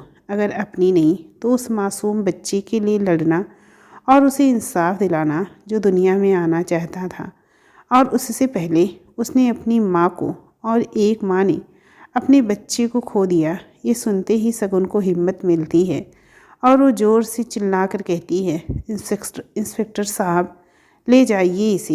ये मेरे होने वाले बच्चे का खूनी है। इसने मेरे बच्चे, मेरे सपने सबको मार दिया। सोचा था अपने बच्चे के साथ कहीं दूर चली जाऊंगी, उसे और खुद को एक नई ज़िंदगी दूंगी, पर मेरा बच्चा दुनिया में आने से पहले छीन लिया गया। रोते रोते शगुन ने कहा, क्यों झूठ बोल रही हो? कोई सबूत है कि तुम्हारे बच्चे को मारा है हमने? संजय ने चिल्लाते हुए कहा। मेरा सबूत मैं खुद हूँ इंस्पेक्टर साहब।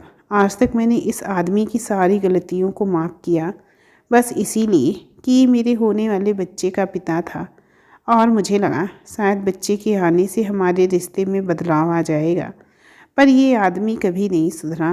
रोज़ शराब पीकर घर आना, मारना, ज़बरदस्ती करना, चाय थोड़ी सी भी गर्म नहीं होती तो उस कप में मेरा हाथ डालकर जला देना, ये सब इसके लिए मामूली बात है। पर ये अत्याचार मुझ पर रोज़ होता था। ऊपर से सास के ताने, इसकी हर गलत हरकतों में सहयोग, दहेज के लिए प्रताड़ित करना, मनहूस होने का, दिन भर ताने देना, ये सब मेरे जीवन का हिस्सा बना दिया इन्होंने। यहाँ तक कि कहीं बाहर नहीं जाने देना, ना किसी से मिलना जुलना, सब बंद कर दिया मेरा। ये तो रानी और समीर का भला हो जो भगवान ने इन्हें फरिश्ता बनाकर मेरे लिए भेजा, वरना आज फिर मैं इसके डर से उसी दुनिया में फिर से जाने ही वाली थी। इसके अलावा एक सबूत और भी है मेरे पास। और क्या है शगुन? समीर ने पूछा। भूल गए समीर? रानी चुपके से इसका स्पाई कैमरा देकर गई थी। मैंने उसे लगा दिया था, इसलिए लगाया था कि तब मुझे इन लोगों से बदला नहीं लेना था, पर अपने बच्चे को दूर लेकर कहीं चले जाने का था। अगर ये लोग रोकते तो वो सबूत दिखाकर उससे इनको थोड़ा दबा कर भाग जाती, पर अब मैं इनको इनके की सज़ा ज़रूर दिलवाऊंगी, क्योंकि अब ये हत्यारे हैं मेरे बच्चे के। और हाँ, मैं भूल गया था इंस्पेक्टर साहब, आप मेरे साथ अपने कांस्टेबल को भेजकर शगुन के घर से वो कैमरा लाने की इजाज़त दें, ताकि बचा हुआ सबूत भी बिना रुकावट आपको मिल जाए। इंस्पेक्टर कांस्टेबल को समीर के साथ भेजने की इजाज़त दे देते हैं। घर की चाबी संजय से लेकर इंस्पेक्टर समीर को कहते हैं कि अगर चाबी ना लगे तो ताला तोड़ने की अनुमति भी दें। धन्यवाद सर, कहते हुए समीर शगुन के घर चला जाता है, और उधर पुलिस संजय और उसकी मां को गिरफ्तार करके चली जाती है। रानी शगुन का ख्याल रखने के लिए अस्पताल में ही रुक जाती है, और समीर अपनी मम्मी को अस्पताल भेज देता है शगुन का ख्याल रखने के लिए। समीर की माँ बीड़ा को पता होता है कि उनका बेटा शगुन को कॉलेज के समय से ही कितना पसंद करता है, और आज तक इतने रिश्ते आने के बाद भी कभी किसी लड़की को देखने नहीं गया, ना ही किसी भी लड़की में कोई भी दिलचस्पी दिखाई। समीर पुलिस स्टेशन वो स्पाई कैमरा लेकर पहुंचता है। सबूत देखने के बाद संजय और उसकी मां के खिलाफ घरेलू हिंसा, दहेज के लिए प्रताड़ित करने का केस दर्ज हो जाता है। वहीं संजय पर यौन उत्पीड़न, मारपीट, मानसिक प्रताड़ना और बच्चे को मारने और शगुन को भी मारने की कोशिश करने का केस दर्ज हो जाता है। समीर संजय को अब कोर्ट में मिलने का कह कर जाता है। संजय तीखी नज़रों से समीर को देख रहा होता है। तभी समीर के पास रानी का फ़ोन आता है कि अस्पताल आ जाओ, आज डॉक्टर शगुन को डिस्चार्ज कर रही हैं और शगुन हमारे साथ आने को मना कर रही है। समीर अस्पताल के लिए रवाना हो जाता है। अस्पताल पहुंचते ही समीर शगुन को उसके घर चलने को कहता है। समीर और रानी, तुम दोनों के कारण आज मैं आज़ाद हुई हूँ अब, और तुम दोनों पर बोझ नहीं बनना चाहती हूँ मैं। अगर मेरे लिए कुछ करना ही चाहते हो तो एक मदद और कर दो मेरी। मुझे अच्छी सी जगह एक कमरा किराए पर दिला दो और कहीं जॉब लगवा दो। मैं जॉब करते हुए अपने आगे की पढ़ाई पूरा करना चाहती हूँ, और जो सपना मैंने और मेरे पापा ने देखा था मेरे आईएएस बनने का, उसे अब मैं पूरा करना चाहती हूँ। अगर हो सके तो इतनी मदद करो मेरी। अच्छा ठीक है बेटा, हमारे घर ऊपर जो 2 कमरे बने हुए हैं तुम वहाँ रह लेना, और जॉब लगते ही किराया देना शुरू कर देना। मुझे खुशी है कि तुम अपनी खुददारी में जीना चाहती हो, और इसमें हम सब तुम्हारा सहयोग करेंगे। समीर की माँ बीड़ा जी ने कहा। और बस मेरा फैसला आखिरी फैसला है। बीड़ा जी ने हंसते हुए शगुन को गले लगा लिया और वो शगुन को अपने घर ले जाती हैं। शगुन के लिए बीड़ा जी कुछ कपड़े भी खरीद कर लाती हैं और रसोई का सामान भी, जिससे वो अपना खाना बना सके। तुम चिंता मत करो, मैं तुम्हारे हिसाब में जोड़ दूंगी सब। नौकरी मिलते ही सबका हिसाब ले लूँगी। शगुन कुछ कहती उससे पहले बीड़ा जी ने हंसते हुए कहा। शगुन को भी बीड़ा जी को देखकर अपनी माँ सुनैना की याद आती थी। बीड़ा भी शगुन को इतना प्यार करती थी जैसे कोई माँ अपने बच्चे का। शगुन भी धीरे धीरे अपने साथ हुए अन्याय को भूल रही थी, बस अपने बच्चे को बहुत याद करती थी। शगुन, याद है ना तुम्हें, कल तुम्हारी कोर्ट में पेशी है और तुम्हें बिल्कुल भी नहीं डरना है। और उनका वकील जो पूछे सबका बेबाकी से जवाब देना। वो तुम्हें तोड़ने की कोशिश करेंगी, लेकिन हमारे पास ठोस सबूत है उन्हें सज़ा दिलाने के लिए। समीर ने शगुन को ऑफिस से आने के बाद याद दिलाया। बिल्कुल समीर, अब पीछे हटने का तो कोई सवाल ही नहीं है। बस एक और काम बाकी है, जो भी करके कल मैं इस रिश्ते से पूरी तरह से आज़ाद हो जाऊंगी। लगे हाथों वो काम कल ही करना है मुझे। क्या काम है ऐसा जो तुम्हें कल ही करना है, ज़रा मुझे भी बताना। समीर ने शगुन को हल्की सी मुस्कुरान लेते हुए कहा, क्योंकि वो खुश भी था कि शगुन अब अपने लिए स्टेप लेना सीख रही है। तलाक, संजय से तलाक चाहिए मुझे समीर। मुझे पता है अब वो मेरी ज़िंदगी में कभी नहीं आएगा, लेकिन फिर भी मैं तलाक लेकर सिक्योर होना चाहती हूँ। इस रिश्ते से हमेशा के लिए आज़ाद होना चाहती हूँ। मैं नहीं चाहती कि कभी भी मेरे साथ किसी भी तरह से उसका नाम जुड़े, और कल के कल ही मैं ये काम करना चाहती हूँ। एक अलग सा गुस्सा शगुन के चेहरे पर था।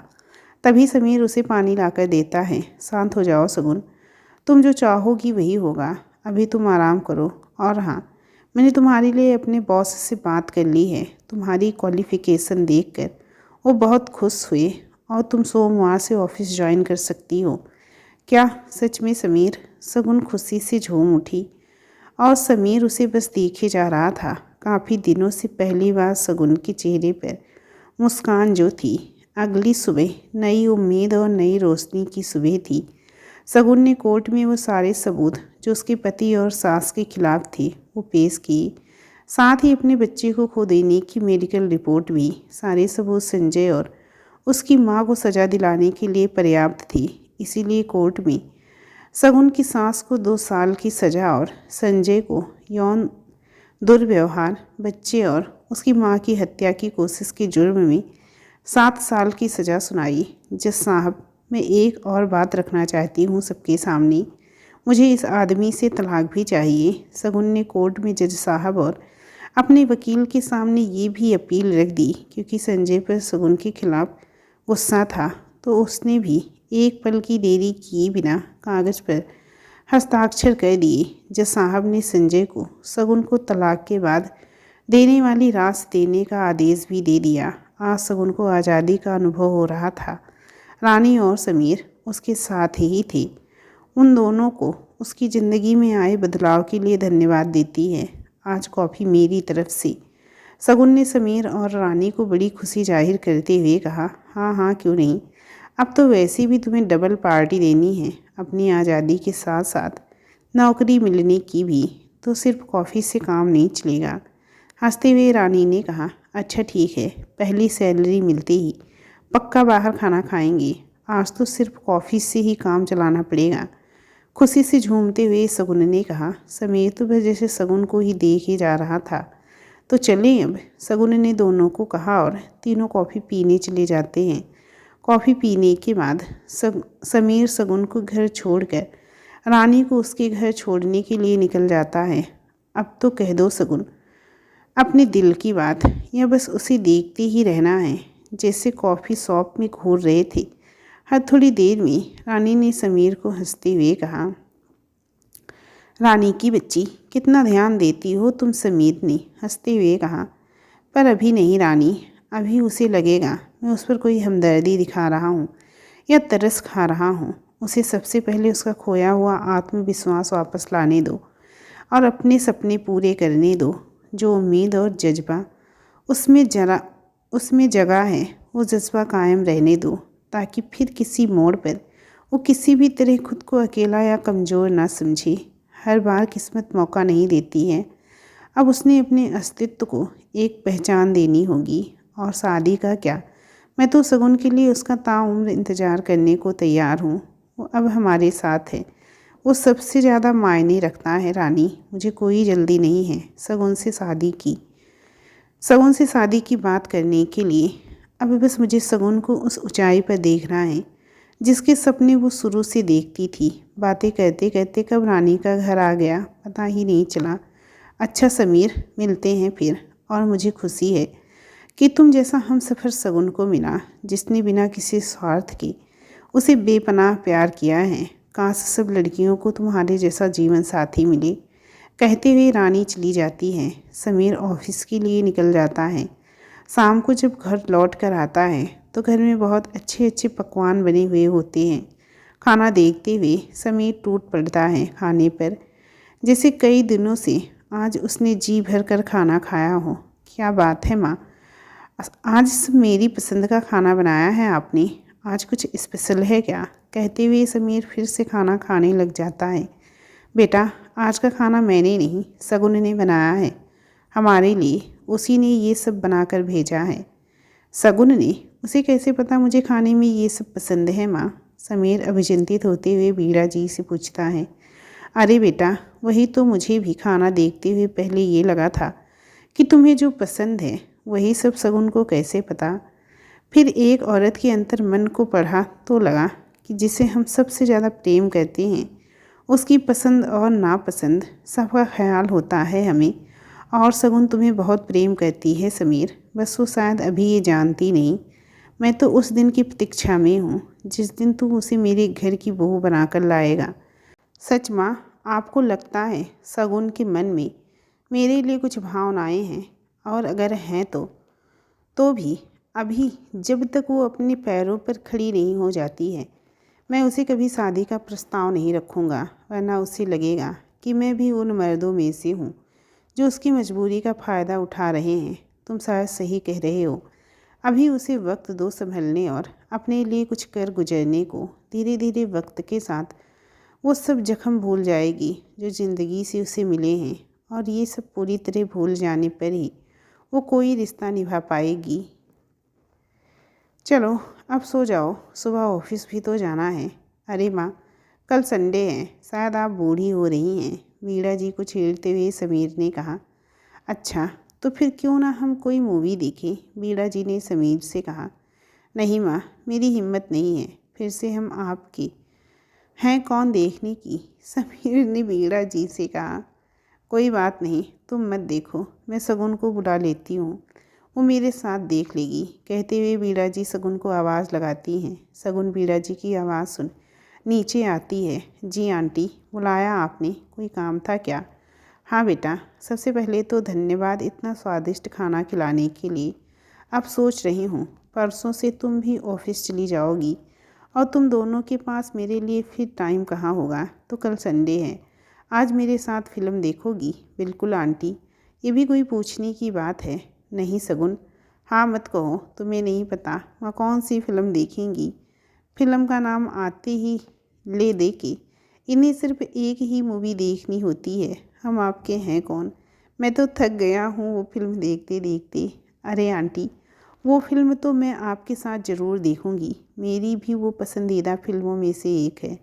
और तुम्हें पता है ना समीर, कॉलेज के टाइम से ही माधुरी दीक्षित का भूत सवार था मुझ पर। चलिए माँ जी, हम फिल्म देखते हैं। समीर सोचता है, फिल्म देखने का मन तो नहीं, पर इसी बहाने सगुन को देखने का मौका नहीं गंवाऊँगा। चलो, जब दोनों को देखना है तो फिर मैं भी देख लेता हूँ। समीर ने झूठा दिखावा करते हुए अंदर की खुशी को छिपाते हुए कहा। दोनों फिल्म देख रहे होते हैं और समीर बिना सगुन को पता चले बस उसे ही निहार रहा था और बस यही सोच रहा था कि पूरी दुनिया की खुशियाँ उसके कदमों में लाकर रख दूँ। सगुन के लिए उसका प्यार इबादत बन चुका था। आराम से दोनों फिल्म देख रहे थे कि अचानक एक सीन ऐसा आता है जहाँ नायिका पेट से है और सीढ़ियों से गिर जाती है और उसे अस्पताल ले जाया जाता है। वो दृश्य देखते ही सगुन अचानक से ज़ोर ज़ोर से रोने लगती है और समीर और बीड़ा जी घबरा जाते हैं। बीड़ा जी पानी लाकर सगुन को पिलाती हैं और अपने गले से लगा लेती हैं। वो समझ जाती हैं कि सगुन को उसके बच्चे की याद, वो हादसा याद आ गया। वो सगुन को अपनी गोद में सिर रख कर सुला देती हैं। समीर बिना कुछ कहे वहाँ से चला जाता है।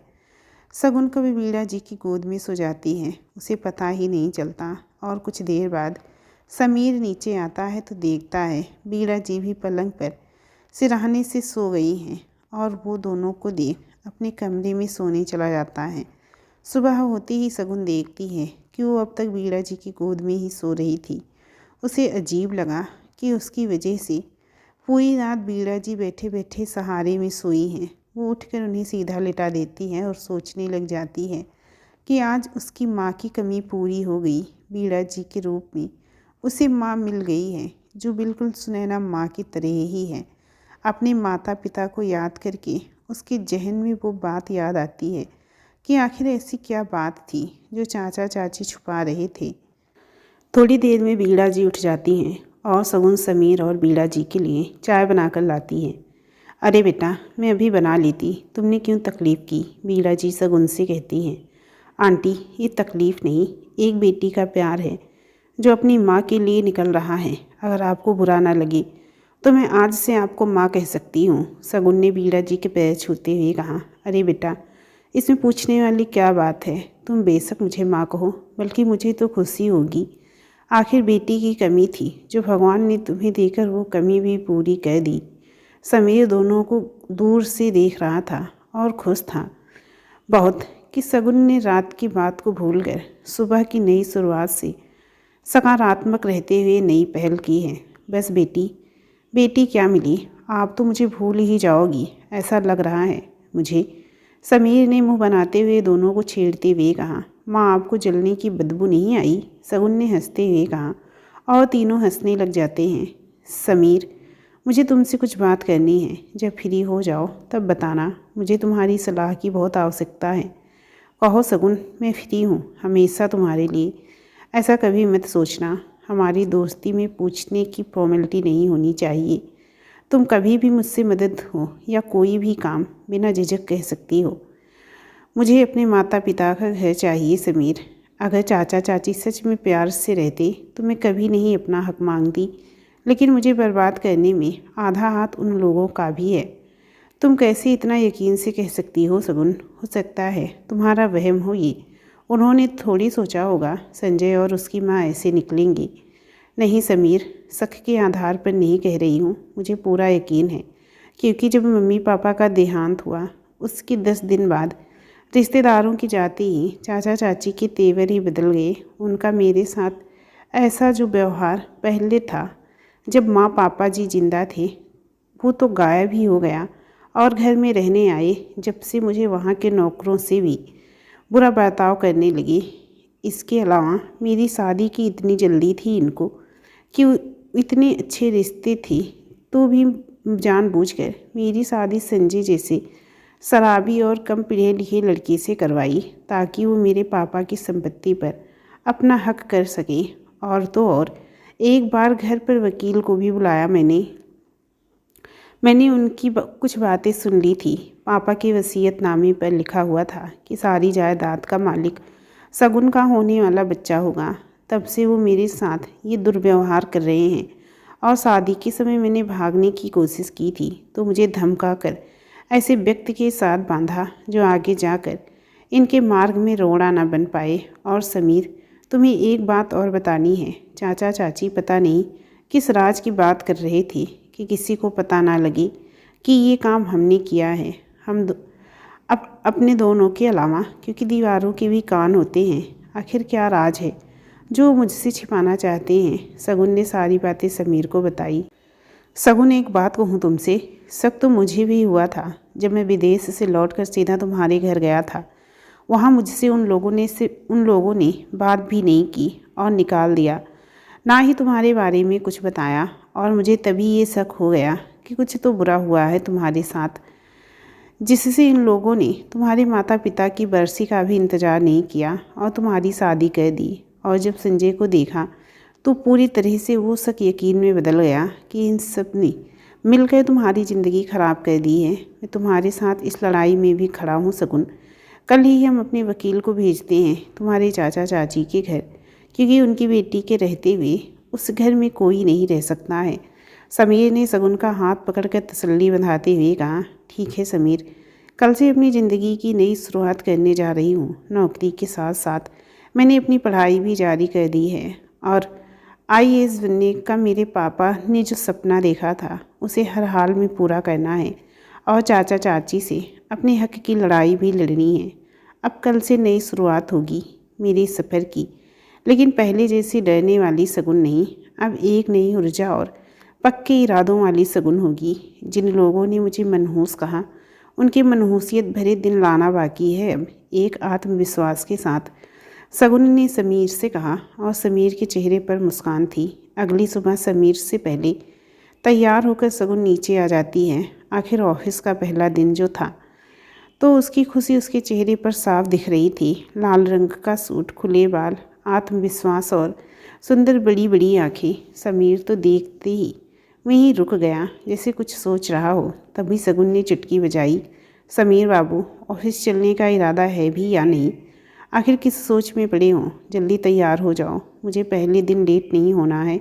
और याद है ना, वकील से भी मिलना है। चलो जल्दी अब। अरे हाँ बिल्कुल, कॉलेज वाली शगुन लग रही हो आज।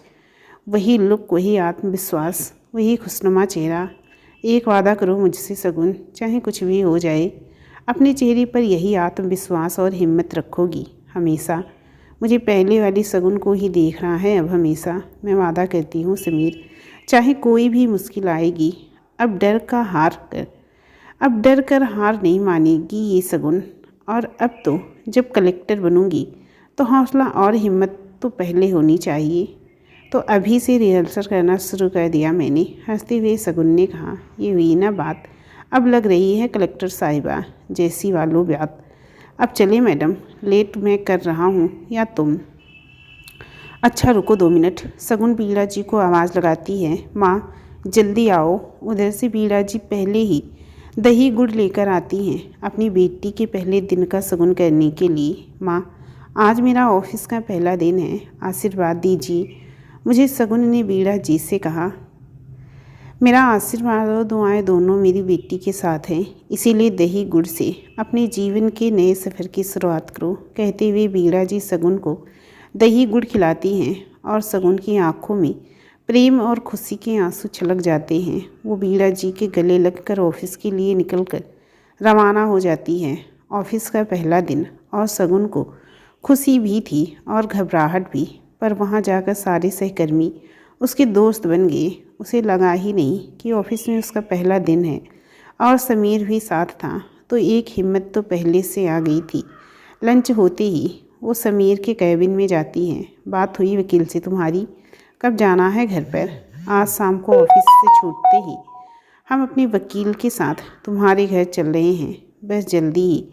अब तुम्हें तुम्हारा घर मिल जाएगा शगुन। मैंने वकील साहब से सारी बात कर ली है, प्रॉपर्टी को लेकर भी। उन्होंने कहा है कि अगर तुम उनकी बेटी हो तो उनको कोई हक ही नहीं तुम्हारी जायदाद हड़पने का। अब शाम होते ही हम उन्हें सारे नोटिस देने वाले हैं। तुम्हारा घर और जायदाद दोनों को तुम्हें लौटने का। समीर, कितनी बार धन्यवाद कहूँ तुम्हें। बस अब तो तुम मेरे जीवन में कान्हा जी के भेजे हुए फरिश्ते हो। कहते हुए सगुन भावुक हो जाती हैं। ओ कलेक्टर साहिबा, सुबह क्या बात हुई थी कि आज के बाद नो रोना धोना इतनी जल्दी भूल गई।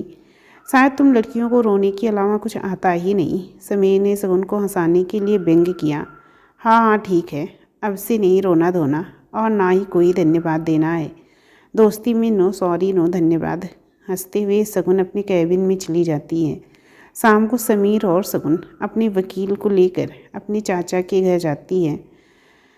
वकील को देखते ही चाचा चाची थोड़े घबरा जाते हैं और उनके सामने सगुन से मीठी मीठी बातें करना शुरू कर देते हैं। तभी सगुन उनके हाथ में नोटिस थमा देती है, जिसमें साफ साफ लिखा होता है कि माता पिता के जाने के बाद उसकी संपत्ति का हक उसके बच्चे का होता है। इसीलिए आपको ये घर खाली करना होगा और सारे जायदाद के कागजात भी सगुन के हवाले करना होगा, जो भी उनके पास पड़ी है। अन्यथा आप पर 420 का केस लगा दिया जाएगा।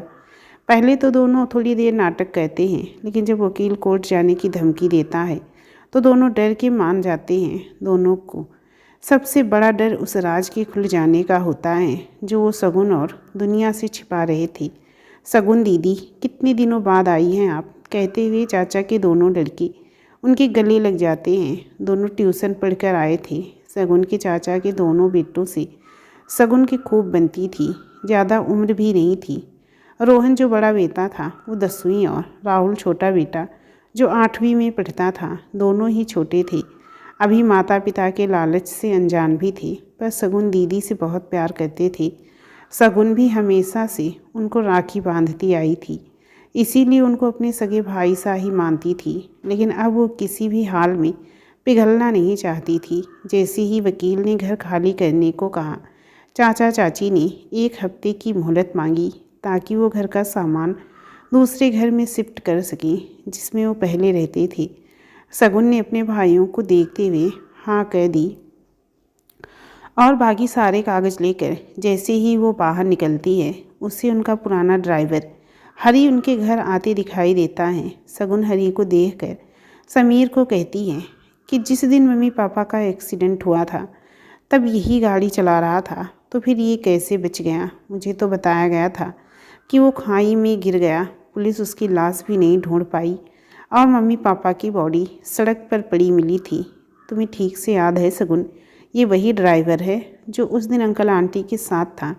समीर ने सगुन को ठीक से याद करने को कहा। हाँ समीर, कैसे याद नहीं रहेगा, आखिर 3 साल से यही हमारे घर का परमानेंट ड्राइवर था। ज़रूर कोई बड़ी बात है समीर, कहीं ये राज ही तो नहीं छुपा रहे हैं चाचा चाची हमसे?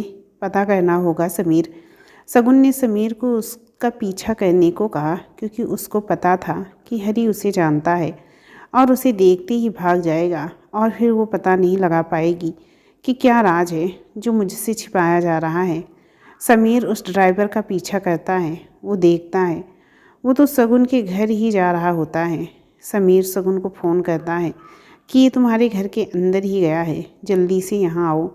सगुन समीर के कहने पर वहाँ चली आती है। समीर उसे चुप रहने के लिए कहता है जिससे वो उन लोगों की बातें सुन सके। हरी सगुन के चाचा चाची को सब कुछ बताने की धमकी देने की बात करता है तो उसकी चाची बीच में ही बोल पड़ती हैं कि चुप करो तुम, दीवारों के भी कान होते हैं। आज तक हम तुम्हें तुम्हारे कहे अनुसार रुपए देते आए हैं ना, आज हमारे हाथ से सब चला गया तो कैसे तुम्हें कुछ देंगे? और अगर तुमने किसी को बताया नहीं ना तो तुम भी उतना ही फंसोगे जितना कि हम। इसीलिए आज के बाद हमें आकर कभी भी धमकी मत देना। ये किस धमकी की बात कर रहे हैं समीर? सगुन ने डरते हुए समीर से कहा। समीर सगुन को चुप रहने का इशारा करता है। मुझे नहीं पता, मुझे 5 लाख रुपए मिल जाने चाहिए 1 हफ्ते में। यहाँ से घर खाली होने से पहले मुझे मेरे हिस्से की बाकी रकम मिल जानी चाहिए, नहीं तो मैं खुद जाकर सगुन मैम साहब को आप लोगों का सच बता दूंगा और फिर क्या होगा वो आप भी जानते हो। मैं वादा करता हूँ रुपए मिलते ही मैं ये शहर छोड़कर कहीं दूर चला जाऊँगा। ड्राइवर हरी ने कहा। क्या 1 हफ्ते में एक साथ 5 लाख की व्यवस्था कैसे करेंगे हम? तुम्हें पहले ही 3 लाख रुपए तो दे चुके हैं। कहा था शगुन के बच्चा होने के बाद जब सारी जायदाद हमारे कब्जे में हो जाएगी तब तुम्हें बाकी की रकम भी दे देंगे, मगर अब तो हमारे पास ना घर है ना ही जायदाद, तो कैसे हम तुम्हें इतनी रकम दे पाएंगे। शगुन के चाचा ने चिल्लाते हुए कहा, मुझे कुछ नहीं पता, कैसे भी करके व्यवस्था करो, पर मुझे 1 हफ्ते के अंदर 5 लाख रुपए चाहिए। हरी जोर से चिल्लाते हुए वहाँ से निकल जाता है। इधर समीर और शगुन हरी का पीछा करते हैं। हरी का पीछा करते हुए वो उसका घर देख लेती है। अभी वहाँ चलना सही नहीं होगा शगुन, अभी कुछ पूछा तो ये शहर छोड़कर भाग जाएगा। तुम्हें पता है ना, ये शहर छोड़कर कहीं हमेशा जाने की बात कर रहा था। हमारे पास 1 सप्ताह है पता लगाने का, और हम 1 सप्ताह से पहले इसके सच का पता लगा कर रहेंगे। हमें अभी घर चलना चाहिए। शगुन समीर की बात से सहमत हो जाती है। शगुन को इस बात की तसल्ली हो जाती है कि उसके पापा की मेहनत से जोड़ी हुई पाई अब गलत हाथों में नहीं है। वो इस संपत्ति को कुछ अच्छे काम में लगाना चाहती है। इसीलिए उसने सोचा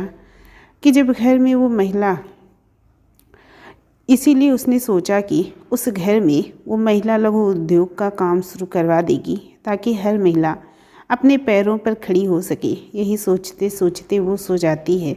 अगली सुबह समीर और शगुन ऑफिस से छुट्टी ले लेते हैं और हरी का पीछा करते हैं। वो कहाँ जाता है कहाँ आता है, सब पर नज़र रख रहे होते हैं कि अचानक हरी की नज़र शगुन पर पड़ ही जाती है। शगुन को देखकर वो भागने की कोशिश करता है, लेकिन समीर उसके पीछे पड़कर उसे पकड़ लेता है।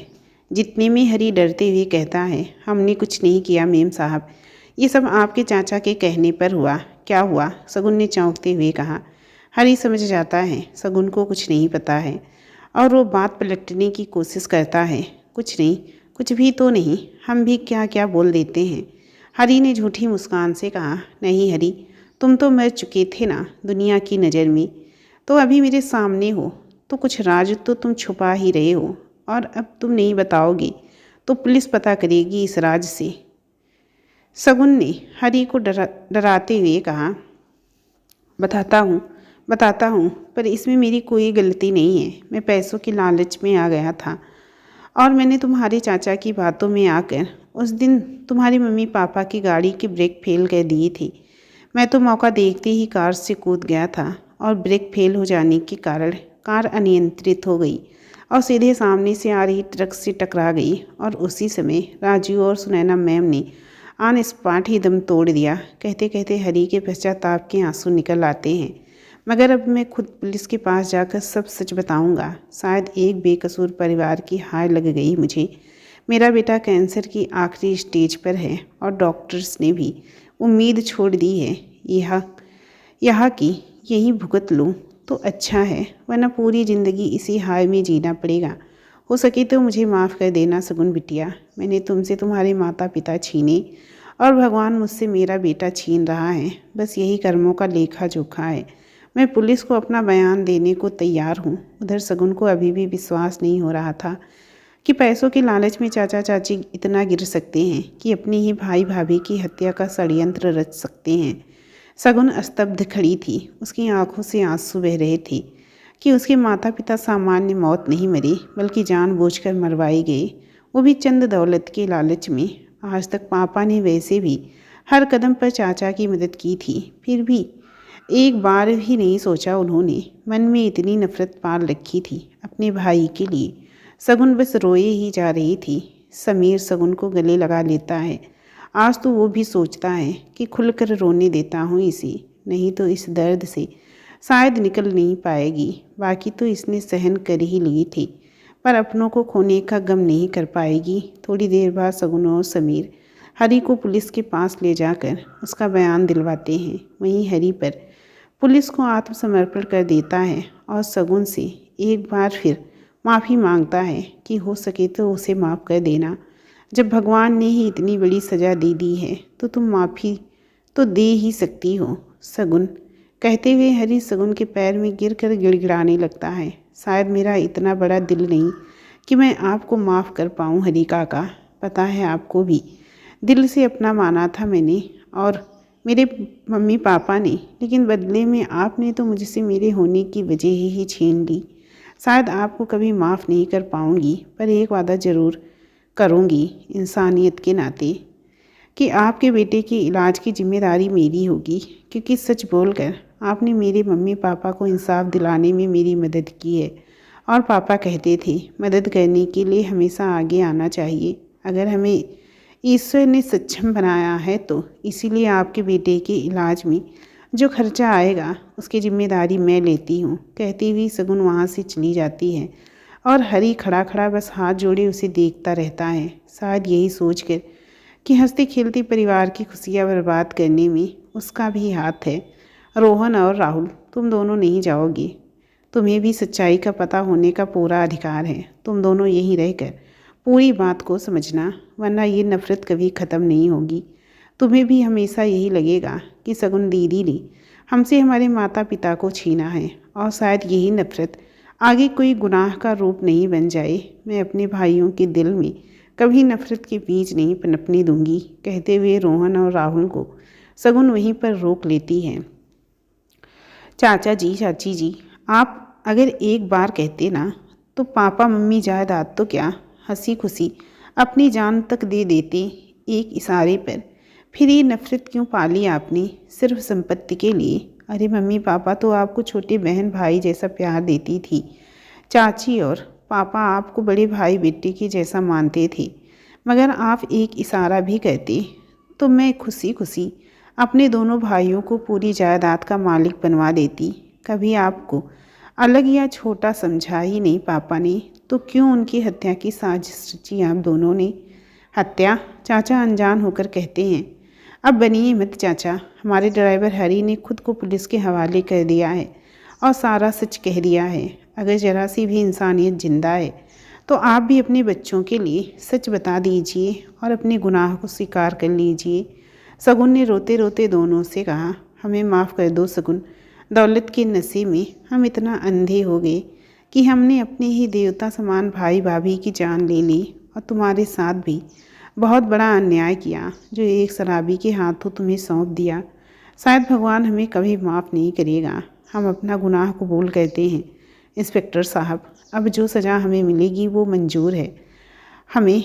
उधर रोहन और राहुल को सदमा लगता है कि उनके मम्मी पापा ने उनके बड़े मम्मी पापा को मारा है। वो दोनों ज़ोर ज़ोर से रोने लगते हैं। सगुन की चाची उसके पास जाती हैं और दोनों बच्चे उनका हाथ अपने चेहरे से हटा देते हैं। मुझे नफ़रत है आप दोनों से, जिन्होंने पैसों के लालच में मेरे बड़े पापा को मार दिया। रोहन अपनी माँ को खुद से दूर करते हुए कहता है, सगुन दीदी, हो सके तो अपने माता पिता को माफ़ कर देना। रोहन और राहुल को हाथ जोड़े पश्चाताप की आग में जले उनके माँ बाप कह रहे थे। सगुन दोनों भाइयों को गले लगा लेती हैं। हमें माफ़ कर दो सगुन दीदी, हमारे मम्मी पापा के कारण आपने अपने मम्मी पापा को खो दिया हमेशा के लिए। रोहन हाथ जुड़े सगुन को रोते हुए कहता है, नहीं बेटा, तुम क्यों माफ़ी मांग रहे हो? तुमने कोई गलती नहीं की। अब से सगुन दी यहीं पर तुम्हारे साथ रहेंगी, तुम्हारी बड़ी दी और माँ बनकर, कहते हुए सगुन दोनों भाइयों को अपने गले से लगा लेती हैं। हमने तुम्हारे साथ इतना बुरा किया, फिर भी तुम हमारे बच्चे को परवरिश दोगी। सगुन, ऐसा तो कोई बड़े दिल वाली ही कर सकती है। माफ़ करना हमें, जो हमेशा तुम्हें मनहूस कहते थे। असल में मनहूस तो हम हैं, जो तुम जैसे भले लोगों की ज़िंदगी ख़राब की। कहते हुए चाचा चाची पुलिस के साथ अपना जुर्म कबूल करते हुए चले जाते हैं। सगुन समीर का हाथ पकड़कर उसे धन्यवाद देती है कि आज उसे जो भी न्याय मिला है वो बस उसी के कारण, नहीं तो वो उसी ज़िंदगी में घुट घुट कर मर जाती और कभी अपने माता पिता को भी इंसाफ नहीं दिला पाती। अब बस उसे अपने लक्ष्य पर ध्यान देना है। अब मैं घर नहीं जा सकती हूँ समीर, तुम्हारे साथ आज से मैं यहीं पर रहूँगी। संडे को आकर सामान ले जाऊँगी और माँ से भी मिल लूँगी। तुम्हें पता है ना, अब ये दोनों बच्चे मेरी जिम्मेदारी हैं। सगुन ने समीर को बड़ी विनम्रता से हाथ जोड़ते हुए कहा। समीर को सगुन के साथ नहीं चलने पर बहुत दुख हो रहा था, पर एक खुशी भी थी कि उसकी सगुन ने अब हालातों से लड़ना सीख लिया है। उसने दुखी मन से सगुन को हाँ तो कह दी, पर अपने आंसुओं को छिपाने की कोशिश कर रहा था। अच्छा कलेक्टर साहिबा, ऑफिस में मिलते हैं कल, और हाँ, घर पर आती जाती रहना, कहते हुए समीर वहाँ से निकल जाता है। बाहर निकलते ही समीर अपने आंसुओं को रोक नहीं पाता है और कार में बैठकर रोने लगता है। तभी पीछे सीट पर से एक रुमाल उसे कोई पकड़ाता है। समीर पीछे मुड़कर देखता है तो सगुन होती है। सगुन, तुम कार में कैसे आई? अभी तो मैं तुम्हें बाय करके आया था। देखो समीर, इतना तो मैं भी जानती हूँ कि कोई लड़का पागलों की तरह किसी लड़की के लिए अपनी जान की परवाह किए बिना इतना जोखिम उठाता है तो उसके प्यार की क्या हद होगी उसके लिए। इसीलिए मुझे एहसास था तुम ऐसा ही कुछ करोगे। आज भी इजहार किए बिना चले जाओगी जिससे पहले विदेश चले गए थे। हंसते हुए सगुन ने कहा, क्या सच में सगुन? पहले थोड़ी सी चिमटी काटो मेरी, कहीं मैं सपना तो नहीं देख रहा हूँ। ये सपना नहीं, बिल्कुल हकीकत है। मैं भी तुम्हें इतना ही प्यार करती हूँ समीर। अगर आज नहीं कहा तो तुम जैसे हमसफ़र के साथ नाइंसाफ़ी होगी। मैं भी तुम्हें बहुत चाहने लगी हूँ, बल्कि पहले भी चाहती थी, पर शादी के बाद अपने प्यार को एक तरफ दफन कर दिया, क्योंकि तब मुझे लगता था शायद मैं ही तुम्हें चाहती हूँ और अपनी शादी को ही नया आयाम देना चाहा। पर अफसोस, वो मेरे प्यार के काबिल ही नहीं था। पर अब आज इस मोड़ पर जहाँ मैं खड़ी हूँ, मैं तुम्हारे बिना कुछ भी नहीं हूँ समीर। फिर मुझे लगा तुम्हें बता दूँ, लेकिन ये सोचकर पीछे हट गई कि शायद मैं तुम्हारे काबिल नहीं। उसके बाद माँ और तुम्हारे प्यार ने मुझे ज़िंदगी दी। जीने की चाह जो लगभग ख़त्म हो सी गई थी, उसे फिर से जीने की चाह हो रही है, सिर्फ तुम्हारे प्यार और साथ से। क्या मेरा प्रेम तुम्हें स्वीकार है कलेक्टर साहिबा के आशिक? सगुन ने चहकते हुए समीर से कहा। अच्छा, कॉलेज टाइम में मैं कविता और शायरी के अंदाज में अपनी बात कहती थी ना, वैसे ही कह देती हूँ तुम्हें। सुनो समीर, ये जो तुम कहते हो ना कि मैं तुम्हारे अंदर के एहसास, जज्बात, भावनाओं और जहन की सभी बातें पढ़ लेती हूँ, तुम्हारी हर बात को तुमसे पहले जान लेती हूँ। लेकिन सच कहूँ, तुम्हारी ये जो आँखें हैं, समुंदर सी गहराई मापी हुई, कुछ कुछ वाचाल सी, कुछ कुछ चंचल सी, कुछ नादान सी, तो कुछ शरारत सी कह देती हैं। तुम्हारे भीतर के अनकहे जज्बात, तुम्हारा प्यार, दरअसल में तुम्हारा जहन नहीं, आंखें पढ़ती हूँ। कहती हुई सगुन हंसने लग जाती है। क्यों नहीं कलेक्टर साहिबा, मुझे नहीं पता था तुम्हें में इतनी हिम्मत भी आ जाएगी कि आगे होकर एक लड़के को प्रपोज कर दोगी। जो हिम्मत में इतने सालों से नहीं जुटा पाया, तुमने एक झटके में कह दिया। समीर ने अपनी खुशी जाहिर करते हुए कहा, तो अब आप जाकर तैयारी कीजिए। अब मैं उस घर में बहू बनकर ही आऊँगी, माँ से कह देना। पर जब तक मुझे यहाँ रहकर अपने एग्ज़ाम की भी तैयारी करनी है और रोहन का बोर्ड एग्ज़ाम है तो उसकी तरफ भी ध्यान देना है। अब मेरी जिम्मेदारी थोड़ी बढ़ गई है समीर, मैं समझ सकता हूँ। और जब तक तुम अपने लक्ष्य को ना पालो, मुझे शादी की कोई जल्दी नहीं है। ये आशिक उम्र तुम्हें खुश देख कर भी अपनी ज़िंदगी काट सकता है कलेक्टर साहिबा। चेहरे पर खुशी भरे भाव से समीर ने कहा। अच्छा आप जाओ, बहुत रात हो गई है, माँ को भी चिंता हो रही होगी। और माँ को बता देना मैं उनसे मिलने आया करूँगी और वो भी अपनी बेटी को मिलते आती रहा करी। ठीक है, और कोई संदेश? समीर ने सगुन को मुस्कुराते हुए कहा। और समीर बेहद खुश होकर सगुन का सर चूमते हुए वहाँ से चला जाता है। दूसरे दिन सगुन के दरवाजे पर घंटी बजती है। वो दरवाज़ा खोलने जाती है तो देखकर खुश हो जाती है। माँ आप और रानी तुम? मुझे बुला लिया होता माँ, मैं आ जाती। कोई काम हो तो आप अपनी बेटी को भी तो बुला सकती हो, सगुन ने माँ के पैर छूते हुए कहा। अरे आज मैं अपनी बेटी नहीं, अपनी होने वाली बहू के लिए कुछ सगुन लेकर आई हूँ। यूं ही बाहर ही खड़ी रखोगी या अपनी सास को अंदर आने को कहोगी? बीड़ा जी सगुन से मजाकिया अंदाज में कहती हैं और रानी भी हंसने लग जाती है। सच में माँ, सगुन बीड़ा जी और रानी को घर के अंदर लाती है और बीड़ा जी सगुन को लाल साड़ी, पुश्तैनी, कड़े और श्रृंगार का सामान पकड़ा कर कहती हैं, आज से मैंने अपना बेटा तुम्हें सौंप दिया है। सगुन की आंखों में खुशी के आंसू छलकते हैं। वो हाथ जोड़कर बीड़ा जी को शुक्रिया कहती है और सोचती है, ये देवी से कम नहीं जिसने एक तलाकशुदा लड़की को इतने प्यार से अपनाया है। और सोचते हुए बीड़ा जी के गले लग जाती है। माँ, मैं कुछ सोच रही थी, क्या आप मेरे काम में मेरा साथ देंगी? हाँ बेटी, मैं तुम्हारी सास बाद में हूँ, माँ पहले। तुम बिना पूछे मुझे कुछ भी कह सकती हो। बीड़ा जी ने प्यार से सगुन के गाल पर हाथ फेरते हुए कहा। माँ, मैं यहाँ महिलाओं के लिए लघु उद्योग का काम करने की सोच रही हूँ, ताकि सभी महिलाएं अपने पैरों पर खड़ी हो सकें। और मैं मम्मी पापा की सारी संपत्ति को समाज के कल्याण में ही लगाना चाहती हूँ। और अभी मुझे अपनी पढ़ाई भी करनी है, तो वो जिम्मेदारी आप संभाल लेंगी। मुझे पता है आप उन महिलाओं के लिए एक प्रेरणा बनेंगी, और इसी बहाने हम माँ बेटी साथ में ही रह लेंगे, और आप भी घर पर दिन भर अकेलापन नहीं महसूस करेंगी। बीड़ा जी सगुन की संपत्ति को लेकर बढ़ती हुई समझदारी से बहुत खुश होती है, और समीर की पसंद पर नाज भी कहती है। उन्हें खुशी होती है कि मेरे समीर के लिए सगुन से अच्छी जीवन साथी कोई हो ही नहीं सकती। वो झट से सगुन को हाँ कर देती हैं। सगुन को अपने बड़े घर का आधा हिस्सा महिला गृह उद्योग में परिवर्तित कर दिया है, और बीड़ा जी ने उसे संभाल लिया है। कोर्ट में ड्राइवर हरी को 10 साल की सज़ा दी है, और सगुन के चाचा चाची को उम्र कैद की। सगुन ने अपने दोनों भाइयों को बिना किसी गिले शिकवे अपना लिया। सगुन ने आईएएस की परीक्षा पास करके इंटरव्यू दे दिया है। अब बस परिणाम का इंतज़ार है। सगुन और समीर की शादी की तैयारियां होने जा रही हैं। पूरी तरह से खुशियों का माहौल है।